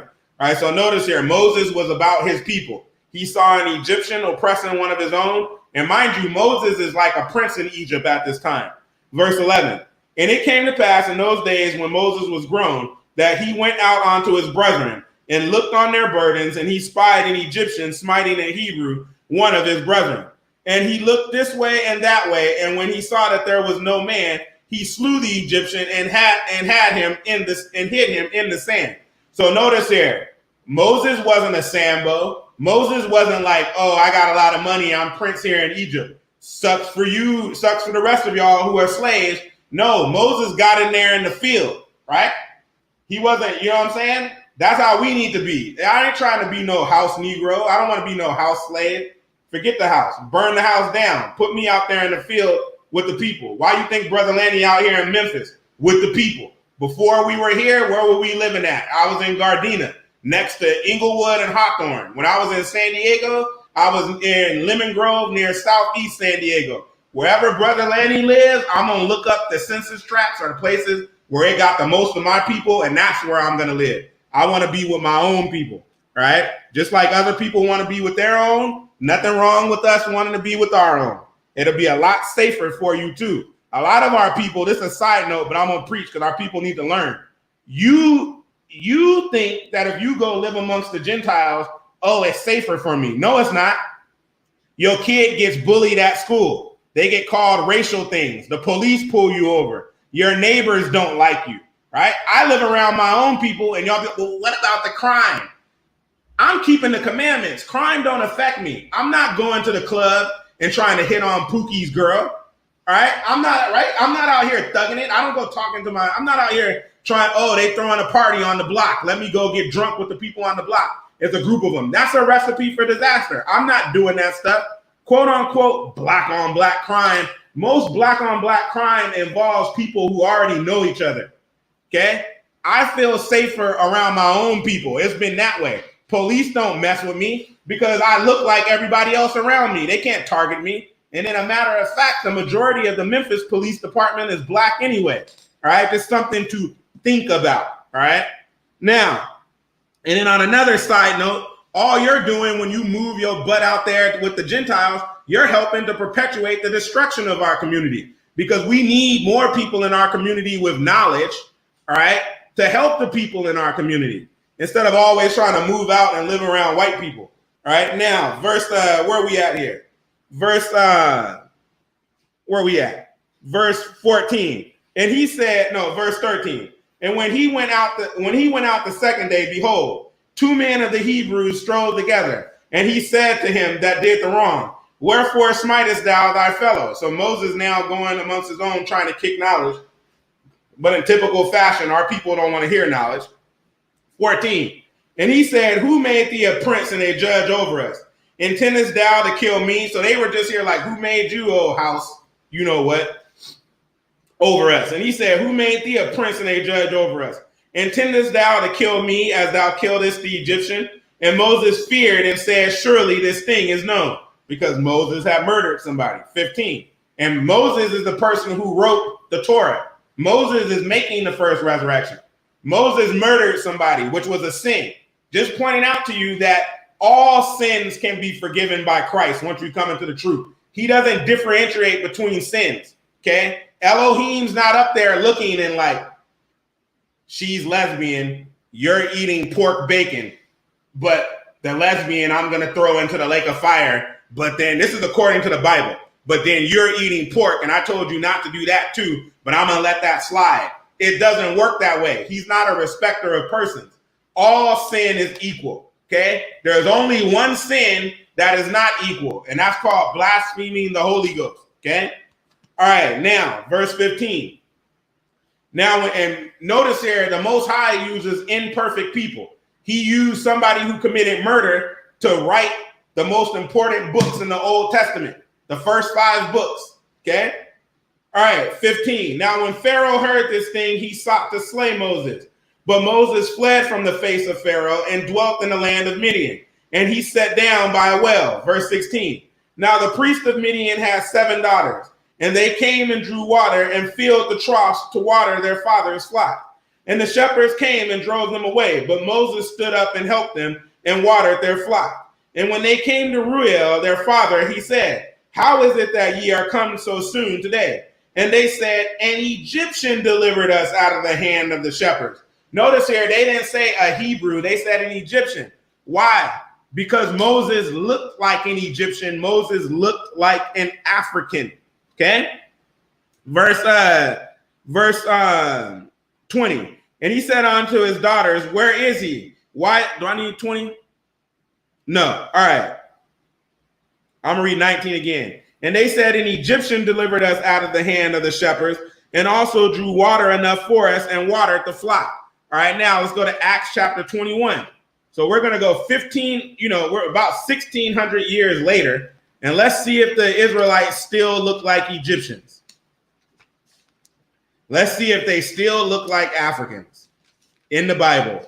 Acts chapter 21.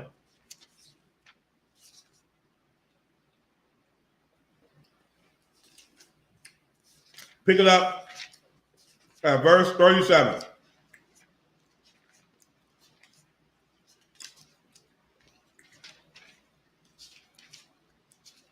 Acts 21 and verse 37.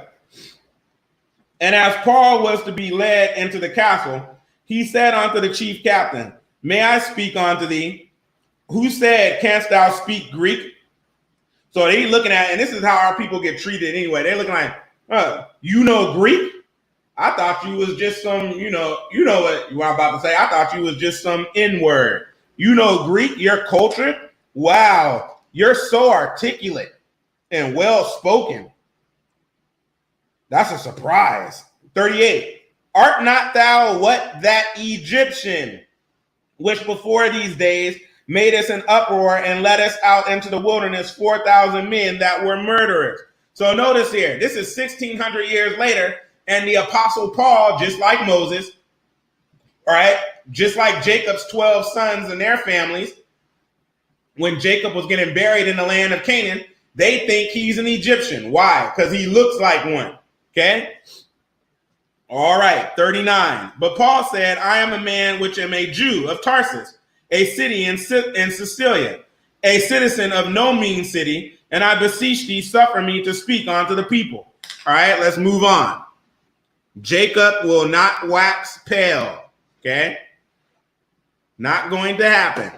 And that's in the Tanakh. I'm not just speaking that. The Tanakh says that. All right, let's go to Acts chapter 6, and we're going to look at, we're going to read our ancestor Stephen's soliloquy, because he pretty much sums up the history of our people eloquently. And he sums it up when our own people were trying to kill him because they mad because he's trying to tell them the truth about who? Jesus. All right.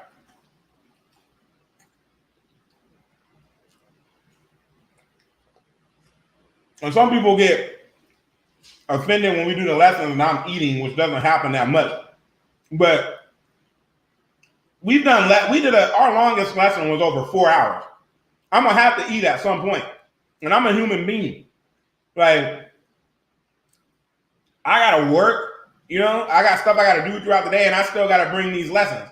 So I didn't have time to eat a second meal. I had to run errands, do other stuff, and then I took a nap before I did this lesson. I didn't have time to eat. I didn't wake up till 6:30, 30 minutes before doing the lesson.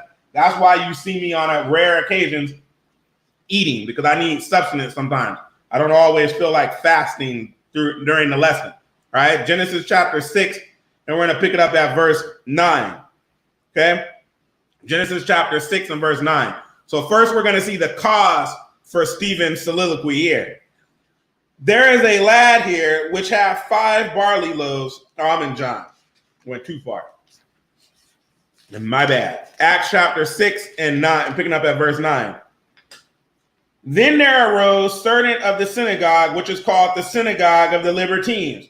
What does libertine mean? It means freedmen. You know how here after slavery, after the Civil War, you have the Freedmen's Bureau? Same thing here. Synagogue of the Libertines means synagogue of the freedmen. So what does that mean? This is the synagogue of the people of Israelites who were slaves and came out of slavery and were now freedmen, learning on your way to learning.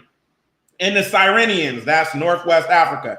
And the Alexandrians, that's Egypt, that's also Africa. And of them of Sicilia and of Asia. And when it's saying Asia here, it's not referring to like Japan, China, Korea. It's referring to Turkey, Asia Minor. disputing with Stephen, and they were not able to resist the wisdom and the spirit by which he spake. Then they suborned men which said, we have heard him speak blasphemous words against Moses and against God. So they couldn't resist what Stephen was saying because Stephen was just preaching to them book, and they couldn't refute what was in the book, right? That's the same thing when we fought like Deshaun Jackson, Nick Cannon and them. That's because they're not really in their Bible reading and learning this stuff. They're just fly-by-the-night people. So when the pressure got put on, they didn't know what to say. They didn't know what to do. And now they look shameful and they got to issue apologies and have sit-down powwows with rabbis, right? But if they were in a book like they were supposed to be, they could have opened up book on them and be like, fine, you don't like what I said? This is what book says. You disagree with me, you disagree with the Bible, okay?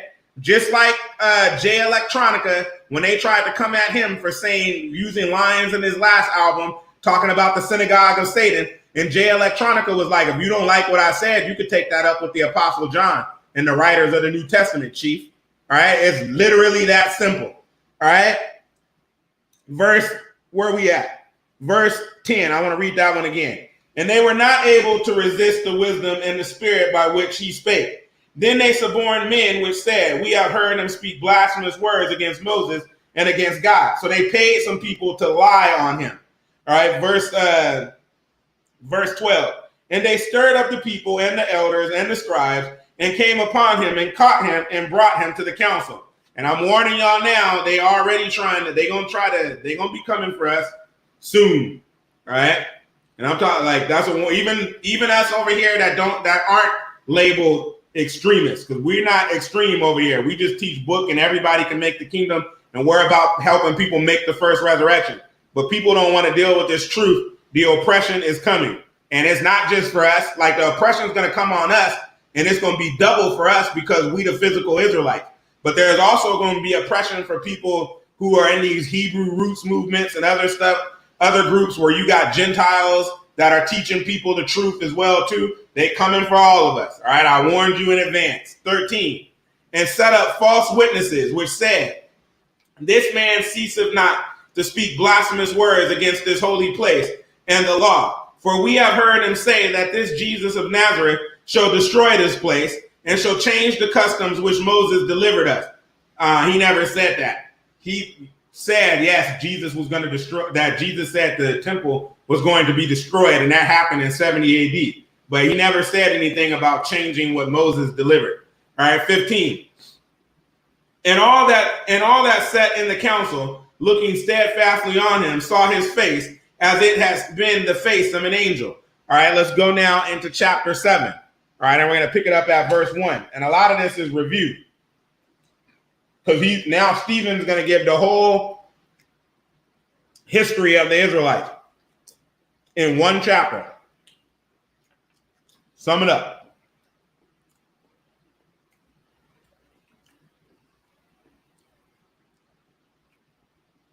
Acts chapter 7. We're going to pick it up at verse 1, and we might do some skipping.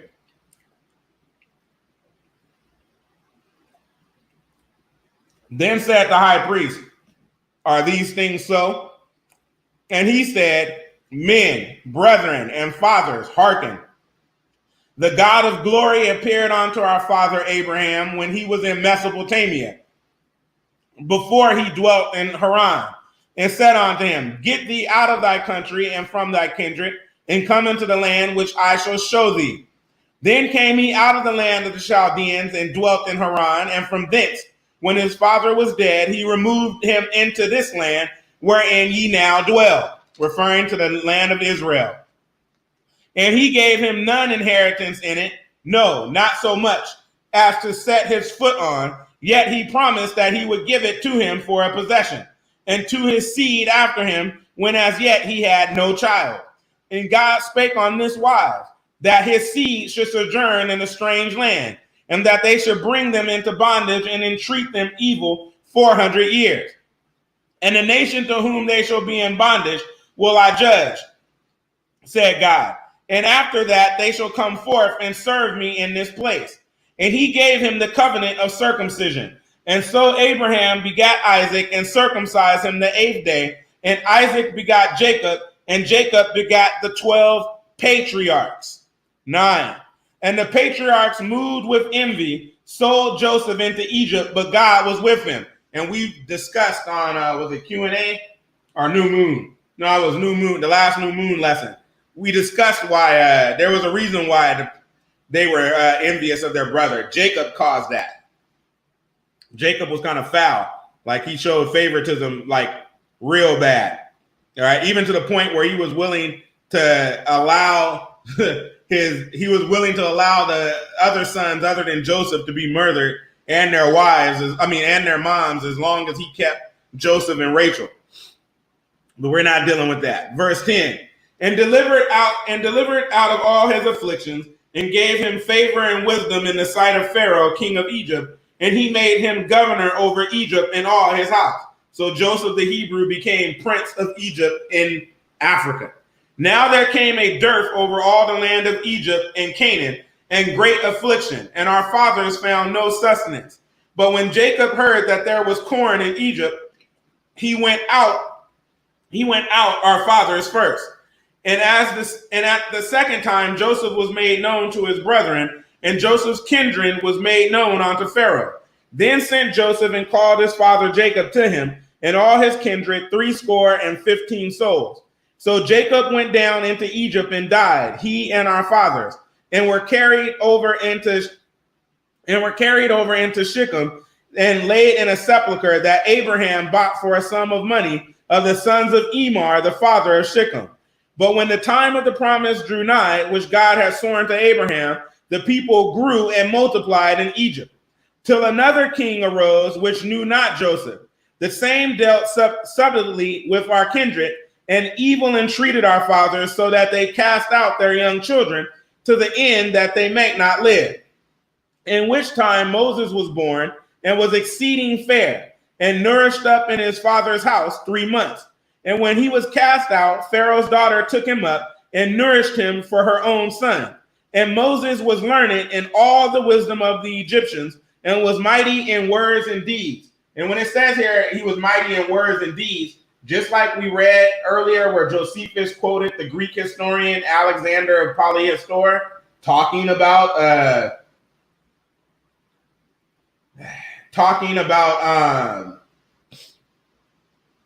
Moses. All right, there's records of Moses outside of the Bible as well too, because he was a real person that existed. Okay, and in those records, some of them talk about how he did military exploits in Ethiopia and in other parts of Africa on behalf of the Egyptians. Okay, now if you want to be technical, just some learning on your way to learning. These were also exploits in Upper Egypt. But remember, this is the second intermediate period during the time that they call the Hyksos. So they claim, according to historical records, that Moses went into Ethiopia, other parts of Africa, doing military expeditions on behalf of the Egyptians when he was prince, that he was a general. That's just some side learning on your way to learning, okay? And when it says Pharaoh, when that Pharaoh died, so you know how you spent 40 years, and after he murdered the man, he spent 40 years in Midian. When he returned, that Pharaoh had died, and there was a new Pharaoh. That new Pharaoh that had established a new dynasty after the second intermediate period. That's when the Egyptians that were living in Upper Egypt or southern Egypt had retaken over all of Egypt. This is just some learning on your way to learning. Because prior to that, during the second intermediate period, you had Canaanites, like Amorites, ruling over Egypt. All right, that's just some more learning on your way to learning. All right, 20, where we at? 23. Verse 23. And when he was full 40 years old, it came into his heart or his mind to visit his brethren, the children of Israel. And seeing one of them suffer wrong, he defended him and avenged him that was oppressed, and smote the Egyptian. For he supposed his brethren would have understood how that God by his hand would deliver them, but they understood not. Verse 26. So Moses was like, he was thinking his people would understand that God placed him as prince in Egypt so that he could deliver them. But his people didn't understand all that. They didn't understand that. But I bet if they had some Black Lives Matter during that time, they would have understood that, something, even though they all were looking black. But I digress. 25. For he supposed his brethren would have understood how that God by his hand would deliver them, but they understood not. And the next day he showed himself unto them as they strove, and would have set them at one again, saying, Sirs, ye are brethren. Why do ye wrong one to another? But he that did his neighbor wrong thrust him away, saying, Who made thee a ruler and a judge over us? Wilt thou kill me as thou didst the Egyptian yesterday? Then they fled Moses at this saying, and was a stranger in the land of Midian, where he begat 2 sons. And when 40 years were expired, there appeared to him in the wilderness of Mount Sinai an angel of the Lord, and a flame of fire in a bush. 31. When Moses saw it, he wondered at the sight, and as he drew near to behold it, the voice of the Lord came unto him, saying, I am the God of thy fathers, the God of Abraham, and the God of Isaac, and the God of Jacob. Then Moses trembled and durst not behold. Then said the Lord to him, Put off thy shoes from thy feet, for the place where thou standest is holy ground. I have seen the affliction of my people, which is in Egypt, and I have heard their groaning, and am come down to deliver them. And now come, I will send thee into Egypt. And best believe here in America, he sees our affliction, and he's going to do something about that at some point and deliver us. He sees our affliction for our brothers in Brazil, Afro-Brazilians, all of our people globally. He sees our affliction, and he's going to do something about that at some point. 35. This Moses whom they refused, saying, Who made thee a ruler and a judge? The same did God send to be a ruler and a deliverer by the hand of the angel which appeared to him in the bush. He brought them out. After that, he had showed wonders and signs in the land of Egypt, and in the Red Sea, and in the wilderness 40 years. All right, 37. This is that Moses which said unto the children of Israel, A prophet shall the Lord your God raise up unto you of your brethren, like unto me, him shall ye hear, referring to Jesus. Okay, so now we're going to read verses 38 through 46. So now Stephen is going to cover from the wilderness of the Sinai Peninsula. All right. And when I say from the wilderness of the Sinai Peninsula, they weren't in the Sinai Peninsula the whole time. This is just at the beginning part of their journey. Because I had someone send me a message talking about, I've been a long time member of IOG, and they were like, but I tried to correct Bowie on this, and now he says the same thing, but he used to say that that Mount Sinai was in the Sinai Peninsula, all right, and it's not, and he was saying it's not, and I had to tell the dude, I'm like, no, I never said that. The mountain of God, or what they call the mountain of God, where they came down and burned it, that was in Arabia. Okay, the Sinai Peninsula is a part of Egypt. This is learning on your way to learning. Even Paul tells you in Galatians that Sinai was where? In Arabia, all right? He says that, okay? All right, so I just want to make that point clear. They didn't spend all 40 years in the Sinai Peninsula. They wandered around where the Arabian Peninsula was for 40 years before making their way into the Promised Land via what is now modern-day Jordan. Okay, this is learning on your way to learning. But I wanted to be very specific with that, all right?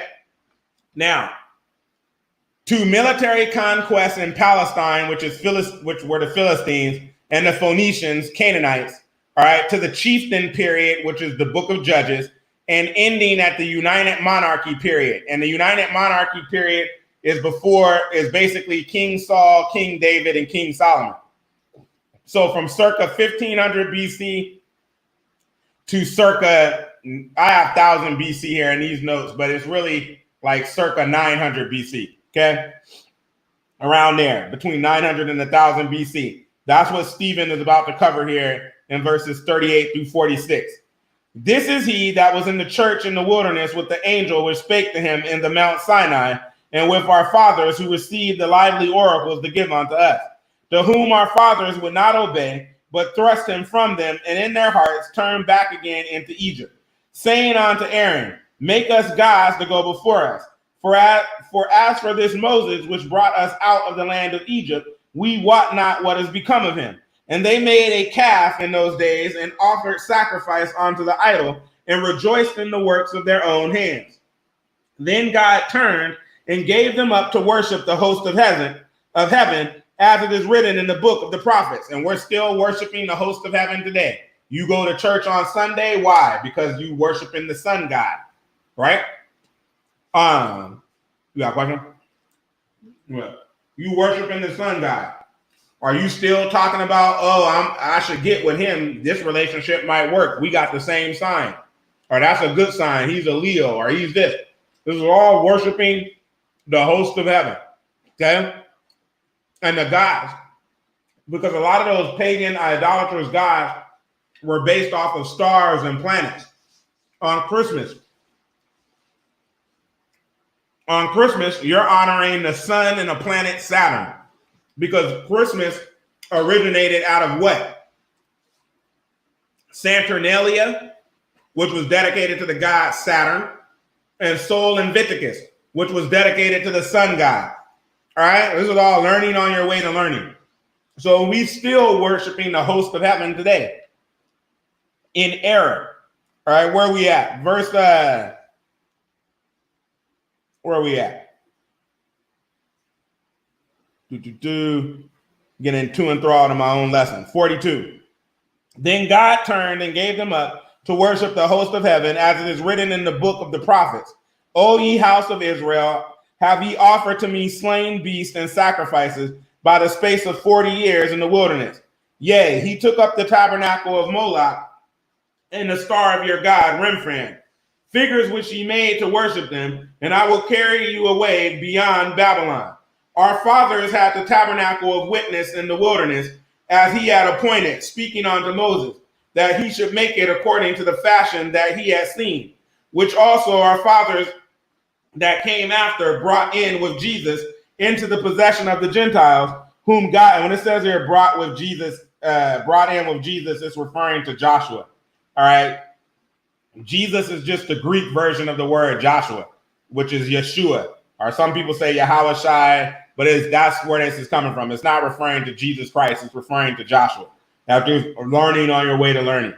All right, and if you didn't, and that's it here in the King James. If you have one of those funny style Bibles, it probably would just say Joshua. All right. And just to show you, like even earlier in this chapter where it was Midian, I said Midian, but it really said Madian. Just like when we read the slide with Josephus talking about Midian, he said Madian because he's using the Greek word for Midian. Okay. All right.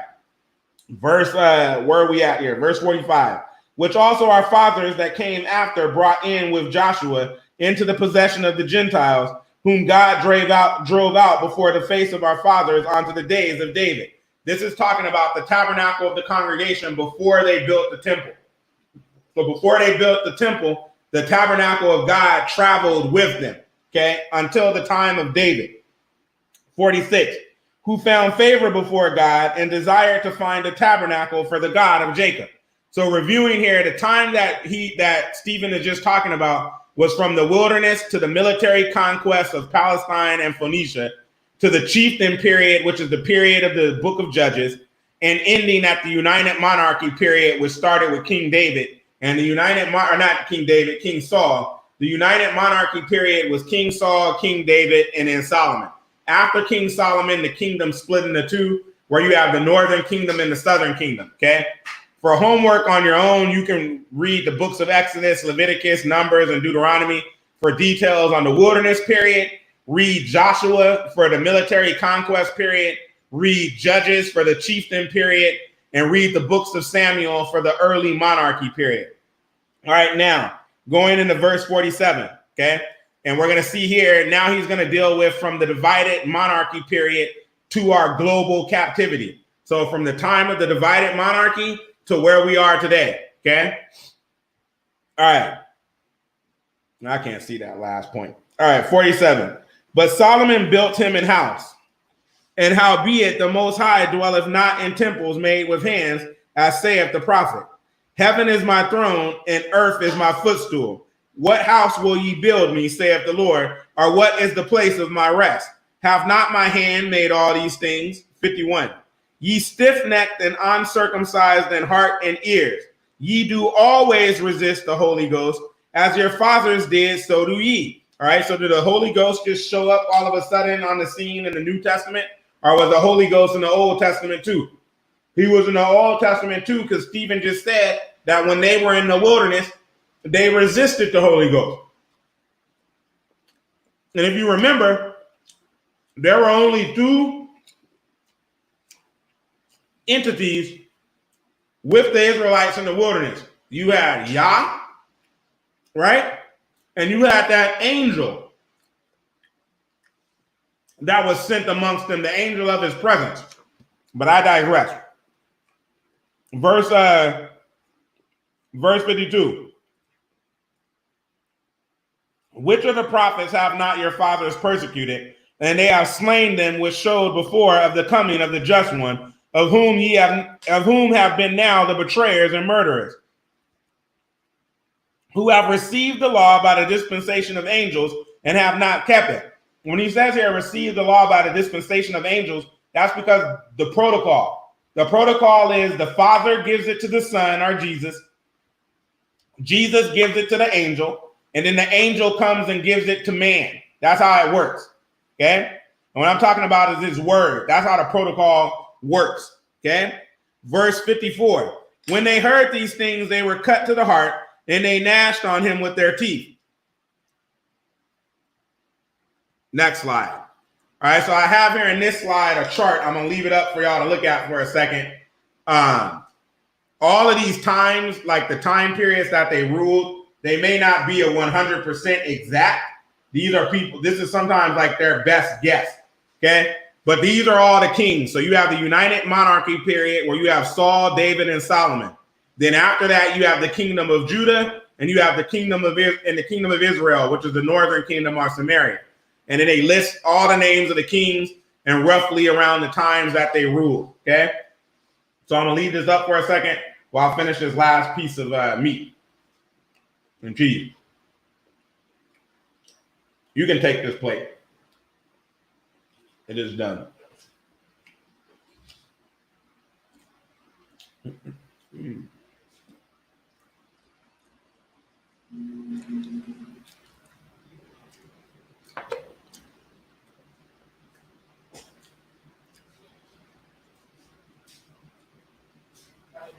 Thanks. Oh, that's good. That'll work.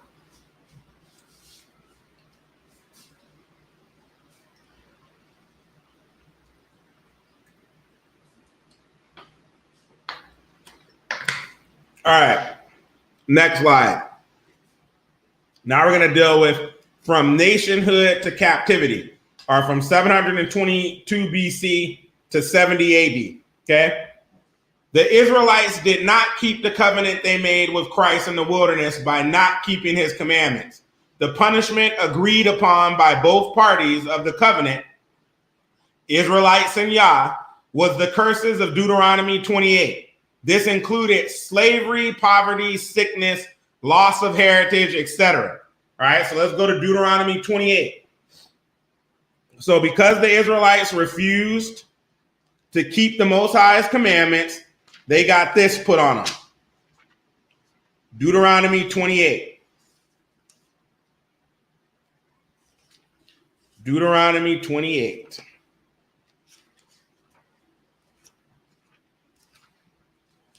All right, and we're going to pick it up at verse 1. Deuteronomy 28 and verse 1. And it shall come to pass, if thou shalt hearken diligently unto the voice of the Lord thy God, to observe and to do all his commandments, which I command thee this day, that the Lord thy God will set thee on high above all nations of the earth. And I'm going to read verse 2. And all these blessings shall come on thee and overtake thee, if thou shalt hearken unto the voice of the Lord thy God. All right, so we're not going to read the blessings because we're not under the blessings. The Israelites are under the curses because the Israelites did not keep his commandments, okay? And the ones who call themselves us that don't look like us, they're not under the blessings either because they don't keep the commandments. They do all manner of wickedness too, just like we do, okay? So they're not somehow under That's why they're blessed because of this. No, they don't keep the commandments either. Okay? All right, so we're not reading the blessings. We're under the curses. Another thing, for all you Christian identity, Armstrong, British Israeli people and all that stuff, your belief system is false too, because you believe somehow Northern Europeans in America and Australia and New Zealand are the lost tribes. The Europeans were the lost tribes. Based off of, are you blessed according to the blessings of Ephraim and all that? The Israelites are not under the blessings. They're under the curses. And we're going to read that in Daniel chapter 9. All right. You would learn if you were the people who have the oracles given to them. You don't rightly divide the word of truth because you're not the people of the book. If you want the book rightly divided, you have to come to the people of the book. When people say, oh, it doesn't matter who the Jews are. How does it not matter who the real Jews are if Jesus told you? Jesus said what I'm about to say right now. What? Salvation is of who? The Jews. So it will behoove you to find out who the Jews were. All right? Now, skip down here to verse 15. Skip down now here to verse 15. Okay? But it shall come to pass, if thou wilt not hearken unto the voice of the Lord thy God, to observe to do all his commandments and his statutes, which I command thee this day, that all these curses shall come upon thee and overtake thee. All right, let's skip down to verse 30. Thou shalt betroth the wife, and another man shall lie with her. All right, so meaning you're going to go into slavery. You will take a wife, but when master feels like sleeping with your wife, he will take her and sleep with her, and there's nothing you can do about it. Okay? All right, that's what that means. Are we not all familiar with how this happened during slavery in America and other places we were brought to in slavery? You know, your slave ancestor takes a wife. Mr. Charlie decides he wants to lay with her, and then Mr. Charlie sleeps with her. And this went on even after slavery. Like, people can't, you know, when they be like, get over it. You can't pull the wool over Brother Lanny's eyes. My mama was born during World War II. All right. Her great grandma was a slave. My mama knew her great grandma, and she grew up in the Jim Crow South. You're not going to pull no wool over my eyes talking about that was a long time ago. Get over it. All right. So I'm going to learn y'all something. Even during Jim Crow in the South, they were still raping our women. If the white man in Alabama, Mississippi, Georgia, South Carolina, Louisiana, Tennessee, if the white man in your city felt like sleeping with your wife, you know what he did? He drove to your house and he honked the horn. And what your wife do? She going outside. If your wife didn't come outside, what do you think was going to happen to you? You were going to get lynched. This happened during Jim Crow. Rosa Parks even talks about an experience she had when she was working in somebody's house back in Alabama, where the dude tried to do that to her, thought he could take executive privilege with her. So it wasn't just during quote unquote chattel slavery. And I say chattel slavery because we're still in slavery now in America. You're not free till you can go home. They brought you here, right? So I'm not free till I can go home. My last name is one of their last names. It ain't my last name. I ain't free. All right. Now, verse 30. Thou shalt betroth the wife, and another man shall lie with her. Thou shalt build an house, and thou shalt not dwell therein. All right. Give you an example. My ancestors here on my dad's side, they built the plantation home. They didn't get to live in it. And guess what? You know, I've mentioned this before. They've turned that house into like a bed and breakfast. Come and have, and you can, you know, come to this antebellum house.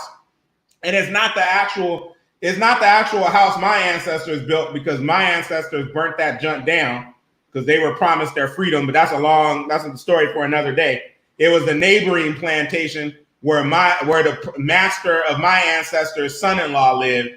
All right. And so some of my relatives were on that plantation too. And they've turned that into a bed and breakfast and come and all that. Do you turn concentration camps into bed and breakfasts? Right? Like, can I go to Auschwitz and stay there like it's a hotel? No, right? So why? I'm just showing you here, we still in captivity. This stuff madness. No, I don't want to come stay at no bed and breakfast where my ancestors were slaves. And it's abhorrible that you would even do something like that. All right? Now, another man shall lie with her, middle of verse 30. Thou shalt build an house, and thou shalt not dwell therein. Thou shalt plant a vineyard, and shall not gather the grapes thereof. You're going to plant the cotton. You're going to plant the corn. You're going to plant the tobacco. You're going to plant the indigo. You're going to plant the sugar. You're going to plant the rice. You're going to harvest all of these things, make America wealthy and make the Caribbean wealthy and make Latin America wealthy, but you're not going to reap any of the benefits of it. All that money goes to master. Okay? That's what this is talking about. Let's skip down now to verse 32. Thy sons and thy daughters shall be given unto another people, and thine eyes shall look and fall with longing for them all the day long, and there shall be no might in thy hand. No might in thy hand, meaning you won't have power to do anything about it. So we were in Africa because we migrated into other parts of Africa after leaving Israel. What happened? They took your children, our ancestors' children, as slaves. Hamites took them, Arabs took them, sold them into, and sometimes, we'll be 100 here. Sometimes our own people did it to ourselves too, but a lot of times it was the Hamites and the Arabs, all right? And then they selling them to other people. Then when you get here in the transatlantic slave trade here in the Americas, then they might sell you to another plantation once you get here. You working on one plantation in Virginia, Maryland, Delaware, right? Kentucky.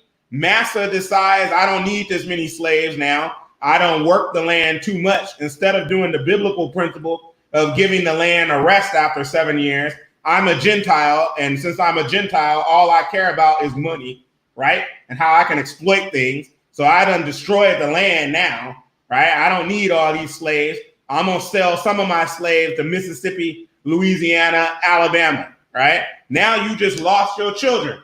You're a slave in Maryland. Massa just sold your daughter and your son to Mississippi, and you ain't gonna see them again. And you don't have any might of hand, meaning you have no power to stop that. Okay. Verse 33.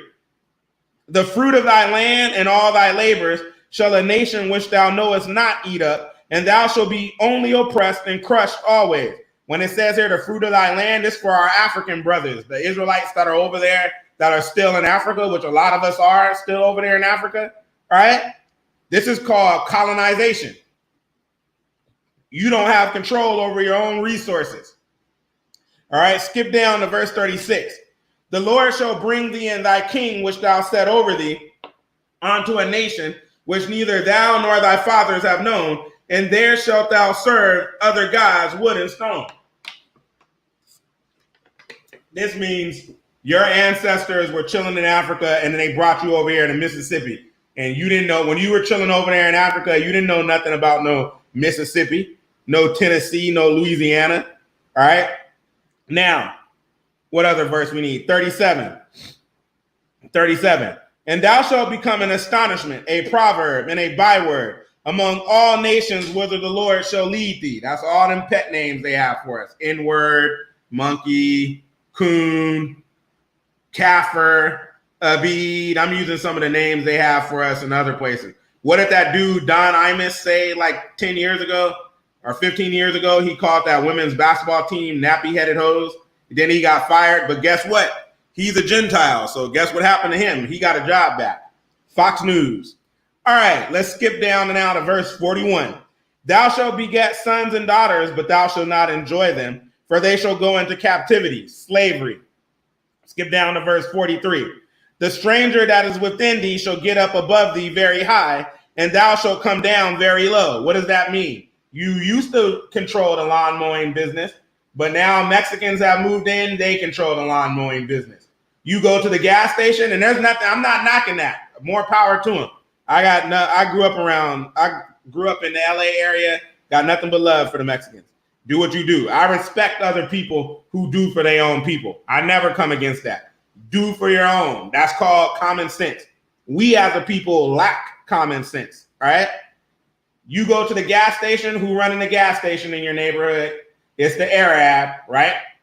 Or it's the Indian from India, the Hindu. You go to the liquor store, who running that? The Arab, the Korean.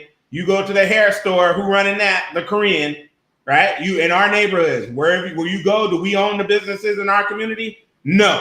If I go to the Mexican neighborhood, what am I going to see? Who going to own most of the businesses in the Mexican neighborhood? Mexicans. If I go to the white neighborhood, who's going to own most of the businesses in the white neighborhood? White people, right? Or whatever. If it's the Italian part of town, it's going to be Italians. If it's the Irish part of town, it's going to be Irish, right? We the only people where that's not the case. And it's not just even here in America. Even in Africa, you got places where you got people from other countries running things. Y'all been keeping up with this stuff, right? You got Chinese people from even people from India and Kenya, Nigeria, other parts of Africa running businesses and discriminating against our own people in Africa. All right, verse 4. What's the next verse we need? 44. He shall lend to thee, and thou shalt not lend to him. He shall be the head, and thou shalt be the tail. 45. So your neighborhood is going to have a bunch of things called check cashing places and payday loans and title loan places. And when you go in there, it may be people in there who look like you working there, but they don't own it. 45. Moreover, all these curses shall come upon thee and shall pursue thee and overtake thee till thou be destroyed, because thou hearkenest not unto the voice of the Lord thy God to keep his commandments and his statutes which he commanded thee. So this is why Brother Lanny is telling you Black Lives Matter organization is not going to help us. Marching and protesting is not going to help us. You know what's going to help us? What he just told you here in the last part of 45. Let's read 45 again. Moreover, all these curses shall come upon thee. So all this stuff that our people deal with came upon us for what? And shall pursue thee and overtake thee till thou be destroyed. Because of what? Because thou hearkenest not unto the voice of the Lord thy God to keep his commandments and his statutes which he commanded thee. So until our people start keeping the commandments in this book, we're going to be stuck in the same situation we've always been in. Okay? No point to march and protest. You need to start keeping these laws, judgments, statutes, and commandments. And then you'll see change. Okay? And what your granny's doing on church on Sunday, that's not keeping these commandments. All right, them Sunday churches, that's not these commandments. You need to be keeping Sabbath like he told you. Okay, let's skip down now to verse 63. And it shall come to pass that as the Lord rejoiced over you to do you good and to multiply you, so the Lord will rejoice over you to destroy you and to bring you to naught. So just like how the Lord rejoiced to bring us out of Egypt and to set us up as a people, he will rejoice destroying over us after we broke the covenant with him. Okay, and to bring you to naught, and ye shall be plucked from off the land whither thou goest to possess it. And the Lord shall scatter thee among all people, from the one end of the earth even unto the other. And you will find us everywhere. You got us in the Pacific Islands. They're called Melanesians, right? Y'all not everywhere. We in Russia. Look up Alexander Pushkin, right? Greatest poet in Russian history, like their greatest writer. Look up, how did his ancestor, Alexander Pushkin was a black man, all right? Israelite. How did his ancestors get there? You know, some people say he came from Ethiopia. They came from Ethiopia, but more proper research actually says that they came from Cameroon. His ancestors came from Cameroon. That's Russia. You know what I'm saying? And his ancestors were brought to Russia as slaves, okay? This is all learning, on your way to learning. And the Lord shall scatter thee among all people, from the one end of the earth even unto the other. And thou shalt serve other gods, which neither thou nor thy fathers have known, even wood and stone. So you're going to worship that false cross, that crucifixion cross, that's really just a Roman death symbol. And then you're going to become Muslims and want to take pilgrimages to Mecca and kiss the stone. All of that has nothing to do with what's in this book. Okay? And when I'm talking about that cross God, that's that Sunday God. All right, that's not the Jesus or the God of this Bible. All right, verse 65. And among these nations thou shalt find no ease, right? That finding no ease means they're going to put their knee on your neck for 9 minutes till you die. That's called finding no ease. Neither shall, and you still can't get nothing. We ain't accomplished nothing since that happened. They killed the man and recorded it. This dude murdered someone. And we still can't get no justice or anything changed because you're not going to find no ease, all right? And this is why it's crazy to me when people be like, what I was talking about earlier, you want to move and live amongst the Gentiles. Good luck with that. You're going to find me where you find the Hebrews. That's where Brother Lanny going to be at, all right? I'm not trying to, the sheep has no business intermingling with the wolf. That's called common sense, okay? All right? And I'm just telling you how I live. The way I live, I deal with them like this. It's like a closed fist. Okay? So I got to go to work. I got to buy things. When it comes to commerce, I deal with Gentiles. Outside of commerce and employment, I don't do that. I'm with my own. That's me. All right. If you don't like it, that's my own. That's how I personally live. But I'm just giving you how I live. All right. Now, verse 67. In the morning, just like they don't want to live with you, I don't want to live with them. 67. In the morning thou shalt say, would God it were evening. And at evening thou shalt say, would God it were morning. For the fear of thine heart wherewith thou shalt fear, and for the sight of thine eyes which thou shalt see. And the Lord shall bring thee into Egypt again with ships. So notice here, he says he's going to bring us into Egypt, talking about bondage. Okay, because Egypt is the house of bondage. And how is he going to bring the Israelites into slavery? With ships. Okay. If you're not in Africa or Israel and you're somewhere else, right? Did your ancestors get there via slave ship? Because if your ancestors got there via slave ship, then guess what? According to Deuteronomy 28 and 68, then you would be an Israelite. Now, by the way whereof I spake unto thee, thou shalt see it no more again. And there ye shall be sold unto your enemies for bondmen and bondwomen, and no man shall buy you.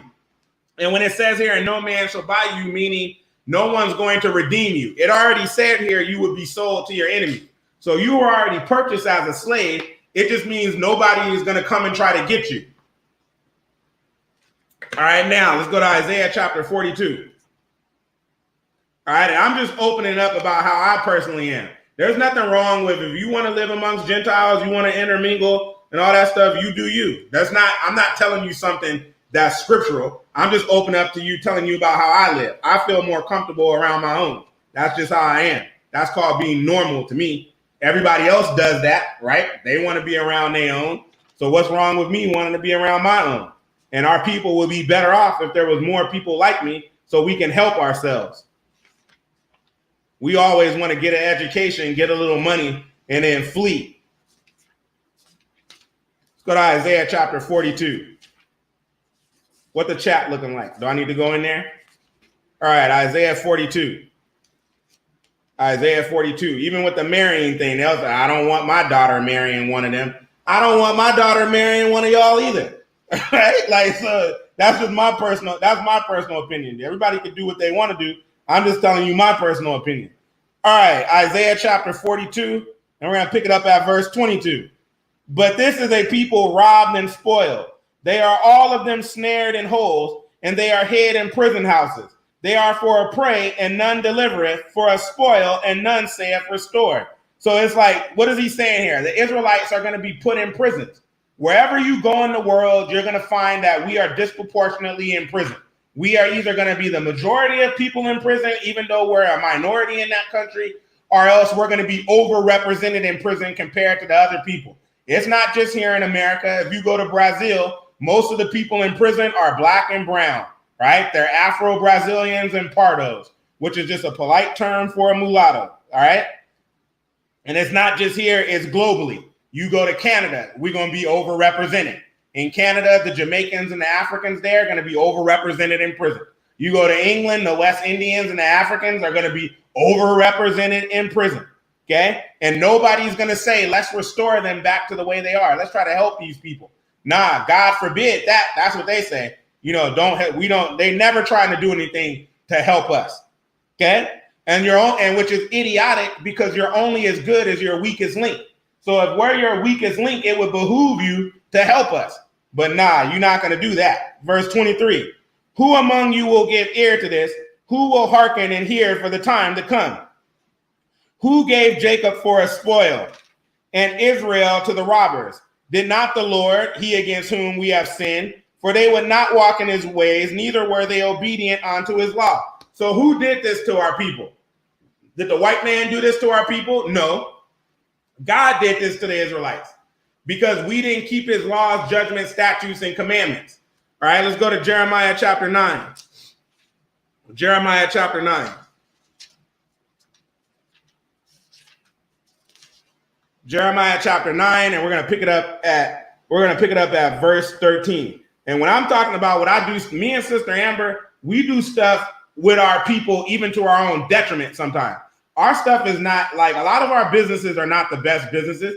We got to rent. We rent from black, like we got to rent a house, rent an apartment. We rent from black people.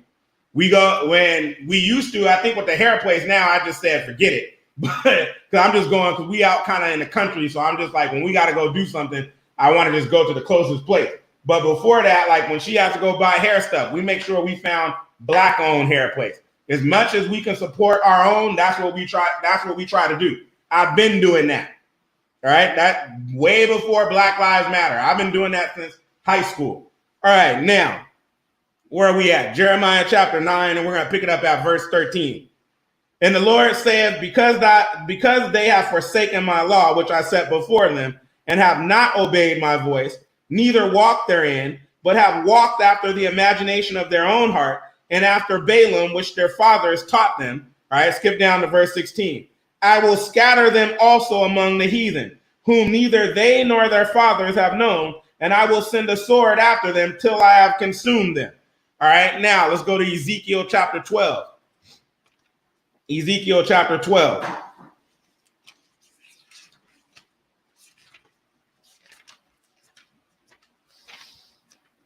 Oh, you saw something? What is it? Spider? Yeah. All right. Is it a big spider? I told you that spray don't work, do it. You got to kill them spiders by hand. It didn't work, huh? Nah, told you. You might have to just get a spray just for spiders, but even then, it probably still won't work. But I mean, if it's not a super big one, I leave them because they kill other bugs. All right. Ezekiel chapter, huh? It was what? Oh, if it's the size of a quarter, then kill it. All right. Oh, it's not dead? You can't get it? You need a shoe? You want my sandal? Or there's shoes in there? I know.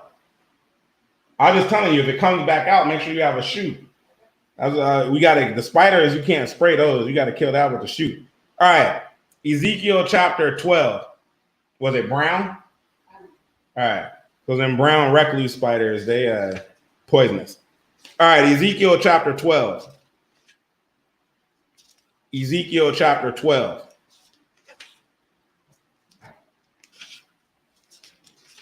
Ezekiel chapter 12, and we're going to pick it up at verse 8.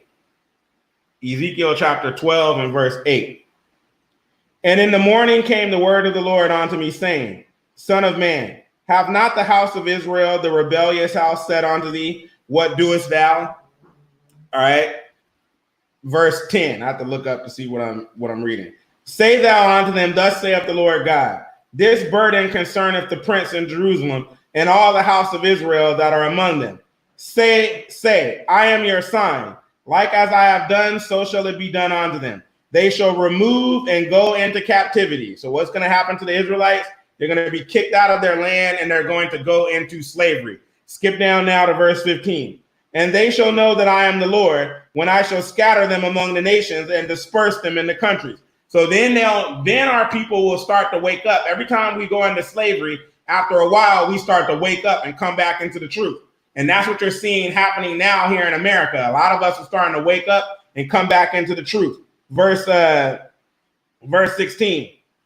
But I will leave, I'm going to read 15 again. And they shall know that I am the Lord, when I shall scatter them among the nations and disperse them in the countries.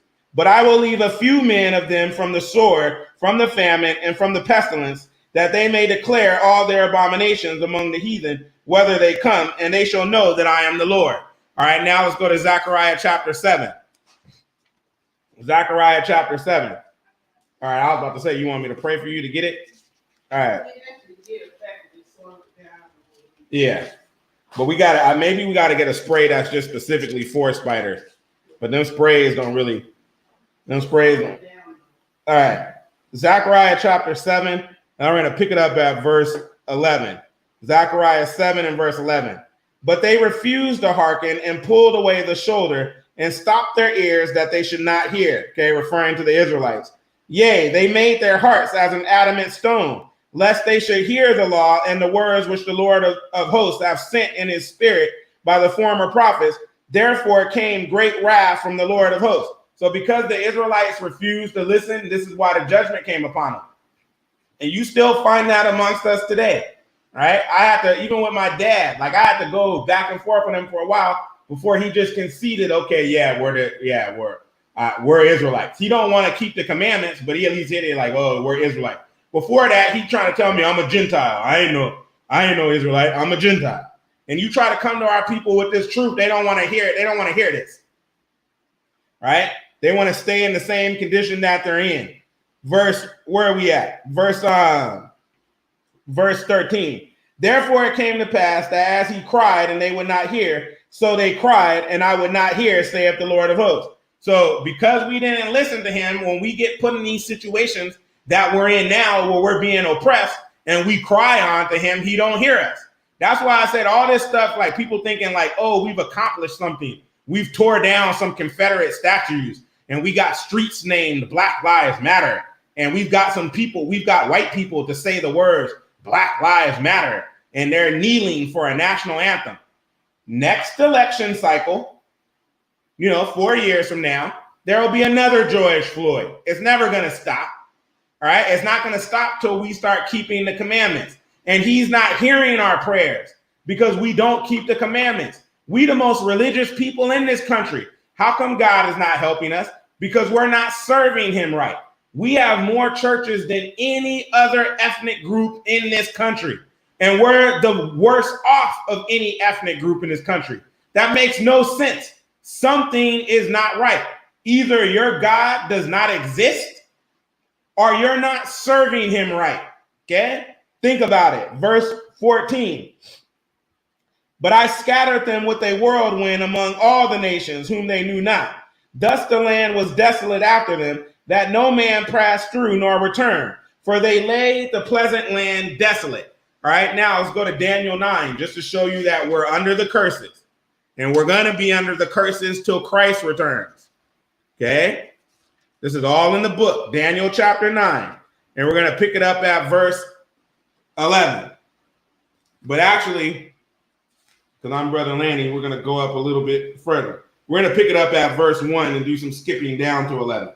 In the first year of Darius, the son of Azarias, the seed of the Medes, which was made king over the realm of the Chaldeans, in the first year of his reign, I, Daniel, understood by books the number of the years whereof the word of the Lord came to Jeremiah the prophet, that he would accomplish 70 years in the desolations of Jerusalem. If you want to know more about these 70 years, because it was actually 70 weeks of years, we have a lesson titled The 70 Weeks, Jeremiah's 70 Weeks of Years. All right, verse 3. And I set my face unto the Lord God to seek by prayer and supplication with fasting and sackcloth and ashes. And I prayed unto the Lord my God and made my confession and said, O Lord, the great and dreadful God, keeping the covenant and mercy to them that love him and to them that keep his commandments. So he'll keep covenant with you if you keep his commandments. 5. We have sinned and have committed iniquity. Daniel is referring to his own people here, the Israelites. He says they have sinned and committed iniquity and have done wickedly and have rebelled, even by departing from thy precepts and from thy judgments.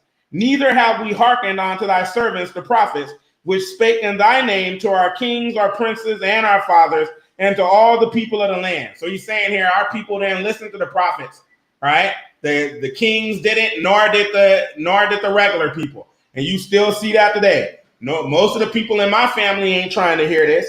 Brother Lanny went off the rails. He's doing some weirdo stuff. I don't know about that. They don't want to hear about the God of Abraham, Isaac, and Jacob. And they don't want to hear about actually doing what's in this book. They want to go to church on Sunday and get a pep talk. And then I always find it funny. Every week you need the same pep talk, huh?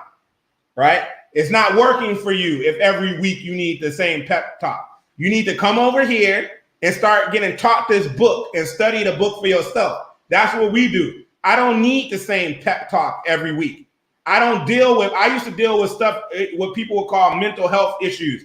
Before I came into the truth, I would deal with that stuff a lot. I ain't dealt with no mental health issues once I came into the truth. The Bible cleared all that up for me, Chief. I don't need a weekly pep talk. What did you say? Did you say something? Okay. You don't have to make it if you don't want to. I'll eat something else. I'm sure. It's up to you. Whatever you want to do. Whatever you want to eat is what I'll eat. That's fine. Whatever you want to eat is what I'll eat. No, whatever you want to eat is what I'll eat. That's what I said. All right. Now, sorry, y'all get into the inner workings of a marriage. All right. Deuteronomy chapter 9 and verse 7. O Lord, righteousness belongeth unto thee, but unto us confusion of faces, as at this day to the men of Judah and to the inhabitants of Jerusalem, and unto all Israel that are near and that are far off, through all the countries whither thou hast driven them, because of their trespass, that they have trespassed against thee. O Lord, to us belongeth confusion of face, to our kings, to our princes, and to our fathers, because we have sinned against thee. To the Lord our God belong mercies and forgiveness, though we have rebelled against him. Neither have we obeyed the voice of the Lord our God, to walk in his laws, which he set before us by his servants, the prophets. Verse 11. Yea, all Israel have transgressed thy law, even by departing, that they might not obey thy voice. Therefore, the curse is poured upon us. What curse is Daniel talking about here? The curses that we read in Deuteronomy 28. Right? How do we know that? Because he says the curses that Moses told y'all about. Okay? Let's read. Middle of 11. And the oath that is written in the law of Moses, the servant of God, because we have sinned against him. All right, now, let's go to 2 Kings chapter 17. 2 Kings chapter 17. All right, so we're gonna look at the first dispersion of our people, which was the Assyrian captivity. Let's go to 2 Kings chapter 17. 2 Kings chapter 17.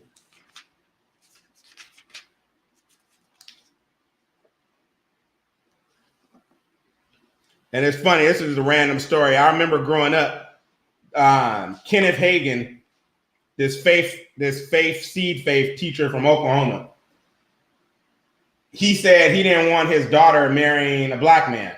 And a lot of black evangelical pastors used to follow him. And I think he's the one who started like Rhema Church or something. And then I remember Frederick Casey Price, he called this man his spiritual father. And so he was so offended by it, like he did a whole series about like blacks in the Bible, which really didn't go into, any real knowledge, but he did a whole series on it. And then I remember the church we were going to at the time growing up, Sunday church, because we actually used to go to Frederick Casey Price's church for a little while when I was a little kid. The church we went to after that I pretty much grew up in, it was Sunday church, so it wasn't fully in the truth. I remember the pastor there, he said the same thing. He was like, I didn't get it. He was like, I didn't get offended. And he knew Kenneth Hagin. He was like, I didn't get offended when he said that. And I was like, I didn't get offended because he was like, I don't want my daughter marrying one of them either. So it's like, why would that be offensive? Right? And plus people are entitled to whatever they want. But that's just throwing that out there. That popped into my head right now. All right, 2 Kings chapter 17, and we're going to pick it up at verse 5. 2 Kings chapter 17, and we're going to pick it up at verse 5. So he went and did according to the word of the Lord. Oh, no, I'm in 1 Kings. That's how it happened to him. 2 Kings chapter 17, and we're going to pick it up at verse 5. 2 Kings chapter 17, and we're going to pick it up at verse 5. Then the king of Assyria came up throughout all the land and went up to Samaria and besieged it 3 years. In the 9th year of Hoshea, the king of Assyria, and remember, the Assyrians were founded by Nimrod, a Cushite. And then a lot of the ancient Assyrians migrated into Central Africa and portions of Western Africa. Right? So you're going to find a lot of the Northern Kingdom mixed in amongst them. Okay? That's just some learning on your way to learning. That does not mean that that's the only place the Northern Kingdom is. Because nowhere in the Bible does it say, I'm going to scatter the Northern Kingdom here and I'm going to scatter the Southern Kingdom here. It doesn't say that. We've all been scattered globally. It's just some parts of the world you might find more people from the Southern Kingdom there than the Northern Kingdom. But wherever you find people from the Southern Kingdom, you will find people from the Northern Kingdom too. Okay? Verse 6. In the 9th year of Hoshea, the king of Assyria, took Samaria and carried Israel away into Assyria and placed them in Halah and in Habar by the river Gozan and in the cities of the Medes. All right, let's skip down now to verse 21. Skip down now to verse 21.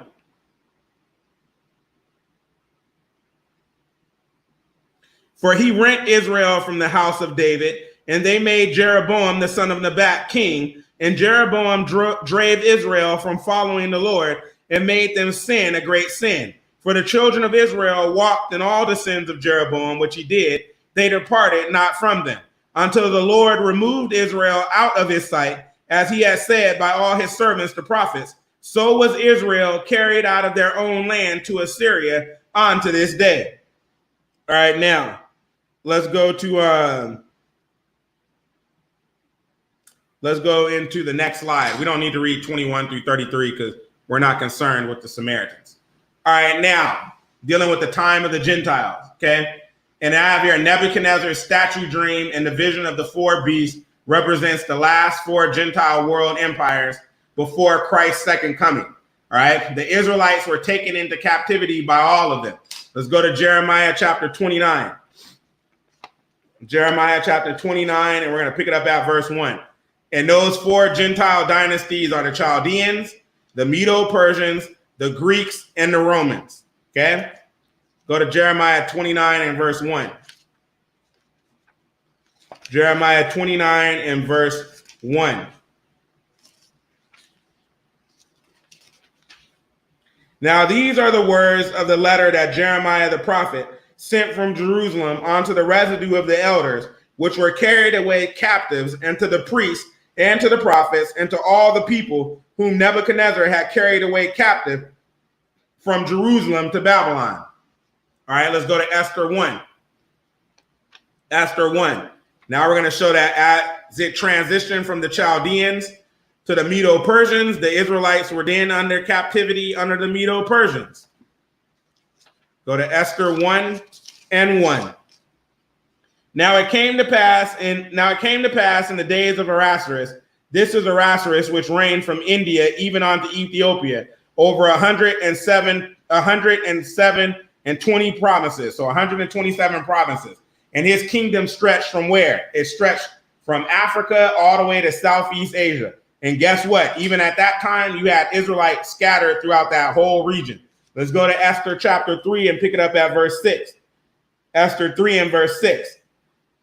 And he thought scorn to lay hands on Mordecai alone, for they had showed him the people of Mordecai. Wherefore Haman, and Haman was an Edomite, wherefore Haman sought to destroy all the Jews that were throughout the whole kingdom of Ahasuerus, even the people of Mordecai.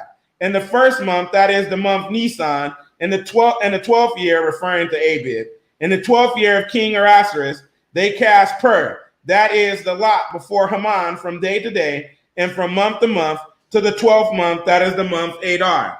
And Haman said on Ahasuerus, there is a certain people scattered abroad and dispersed among the people in all the provinces of thy kingdom. So we're talking about during the Persian period, right?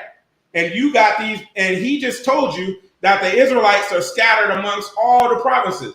We read in Esther chapter 1, he had 127 provinces spread from Ethiopia all the way to India, which is the Pakistan, India, or what they call South Asia, and the East Indies, Southeast Asia. So some of y'all be wondering, like, how did them Negritos get in the Philippines? How did them Montegrades get in Vietnam? Like, there's black people who have been living in the Philippines, Vietnam, Cambodia. You can look this stuff up. I've even posted it before. They're black people. They look like Brother Lanny. Got the same hair and everything. And guess what? They don't know how they got there either. They just been there for so long. What a book telling you. Even back then, in the times of when the Persians were ruling, during the times of Esther, you had Israelites living there too. Do you believe what you read, or do you not believe what you read? It just told you that the Israelites were in all of those provinces. Okay? All right. Verse 8, and Haman said unto King Ahasuerus, there is a certain people scattered abroad and dispersed among the people in all the provinces of thy kingdom, and their laws are diverse from all people. neither keep they the king's laws. Therefore, it is not for the king's profit to suffer them. All right, now let's go to Zechariah chapter 1. And you have the Greek Empire, and then after the Persians, you have the Greeks and then the Romans, and we're still dealing with the Romans today. Let's go to Zechariah chapter 1. And if you want to learn more about this Gentile dynasty and these four beasts, read the book of Daniel. All right, let's go to Zechariah chapter 1. And even when we're talking about our people being dispersed to the East Indies, even back then, there's people in Papua New Guinea who know they Israel. All right, and I've talked about this before. The name Papua New Guinea, Papua means nappy hair in Malay. The Malay people called them that because their hair was kinky, like a Negroid's hair. When the Portuguese and the Dutch showed up on the scene, they looked at them people. And remember, Papua New Guinea is like near Australia, the Pacific Islands, and like Indonesia and the Southeast Asian islands, right? And the Dutch and the Portuguese were like, these people look like West Africans. That's how it ended up with the name Papua New Guinea. Literally, Papua New Guinea means nappy-headed people that look like West Africans. I'm going to repeat that. Papua New Guinea literally means nappy-headed people that look like West Africans. You got people in Papua New Guinea today who know they Israelites, right? And in West Papua, you have a genocide going on of our people. They're trying to exterminate them because there's a lot of resources in West Papua that the Indonesians want. And when the Dutch pulled out of Indonesia, they let the Indonesians take West Papua when they pulled out of the area. The Papuans didn't want to be a part of West Papua, didn't want to be a part of Indonesia. Now the Indonesians are committing genocide against them, right? India, the 127 provinces from Ethiopia to India, Indonesia. Now you got these people in West Papua, and they've been there being oppressed by those people. Maybe some of them got there during this time, right? Learning on your way to learning. Now, where are we going? Zechariah chapter 1. Let's go to Zechariah chapter 1. I'm a bad Negro. I'm the kind of Negro they hate the most because I read. I get called all kinds of stuff. You know, my wife's mother's white husband said I was uppity and pretentious. He's uppity. Yep, Brother Lanny's uppity. I read. Zechariah chapter 1, and we're going to pick it up at verse 12. Zechariah chapter 1, and we're going to pick it up at verse 12. Okay? Then the angel of the Lord answered and said, O Lord of hosts, how long wilt thou not have mercy on Jerusalem and on the cities of Judah, and against which thou hast had indignation these 70 years? Notice here, our oppression is so bad that even the angel had to ask God, like, are you going to let up on these people? 13. And the Lord answered the angel that talked with me with good words and comfortable words. So the angel that communed with me said unto me, cry thou, saying, thus saith the Lord of hosts, I am jealous for Jerusalem and for Zion with a great jealousy, and I am very sore displeased with the heathen that are at ease. Heathen just means nations. So he's displeased with the other nations who are at ease. For I was but a little displeased, and they helped forward the affliction. So the Most High here is like, I was only a little angry with you Israelites, and I allowed the Gentiles and these other nations to oppress you because I was punishing you. But these Gentiles took it too far. These heathens took it too far. So Jesus is like, I never said for you to kneel on their neck for 9 minutes till you kill them. I didn't say all that. I said, take them into captivity. You went too far. Okay, verse 15. I am very sore displeased with the heathen that are at ease. For I was but a little displeased, and they helped forward the affliction. Therefore, thus saith the Lord, I am returned to Jerusalem with mercies. My house shall be built in it, saith the Lord of hosts, and a line shall be stretched forth upon Jerusalem. This is referring to his second coming. Cry yet, saying, thus saith the Lord of hosts, my cities through prosperity shall yet be spread abroad, and the Lord shall yet comfort Zion, and shall yet choose Jerusalem. Then lifted I up mine eyes, and saw, and behold, 4 horns. And I said unto the angel that talked with me, what be these? And he answered me, these are the horns which have scattered Judah, Israel, and Jerusalem. And these 4 horns are referring to the Chaldeans, the Medo-Persians, the Greeks, and the Romans. 20. And the Lord showed me 4 carpenters. 21. Then said I, what come these to do? So we got these 4 horns that have scattered our people into slavery. This is during the time of the Gentiles, the 4 Gentile dynasties. Now he see these 4 carpenters, which are going to come during the tribulation and do some damage to these other nations. 21. Then said I, what come these to do? And he spake, saying, these are the horns which have scattered Judah, so that no man did lift up his head. But these are come to fray them, to cast out the horns of the Gentiles, which lifted up their horn over the land of Judah to scatter it.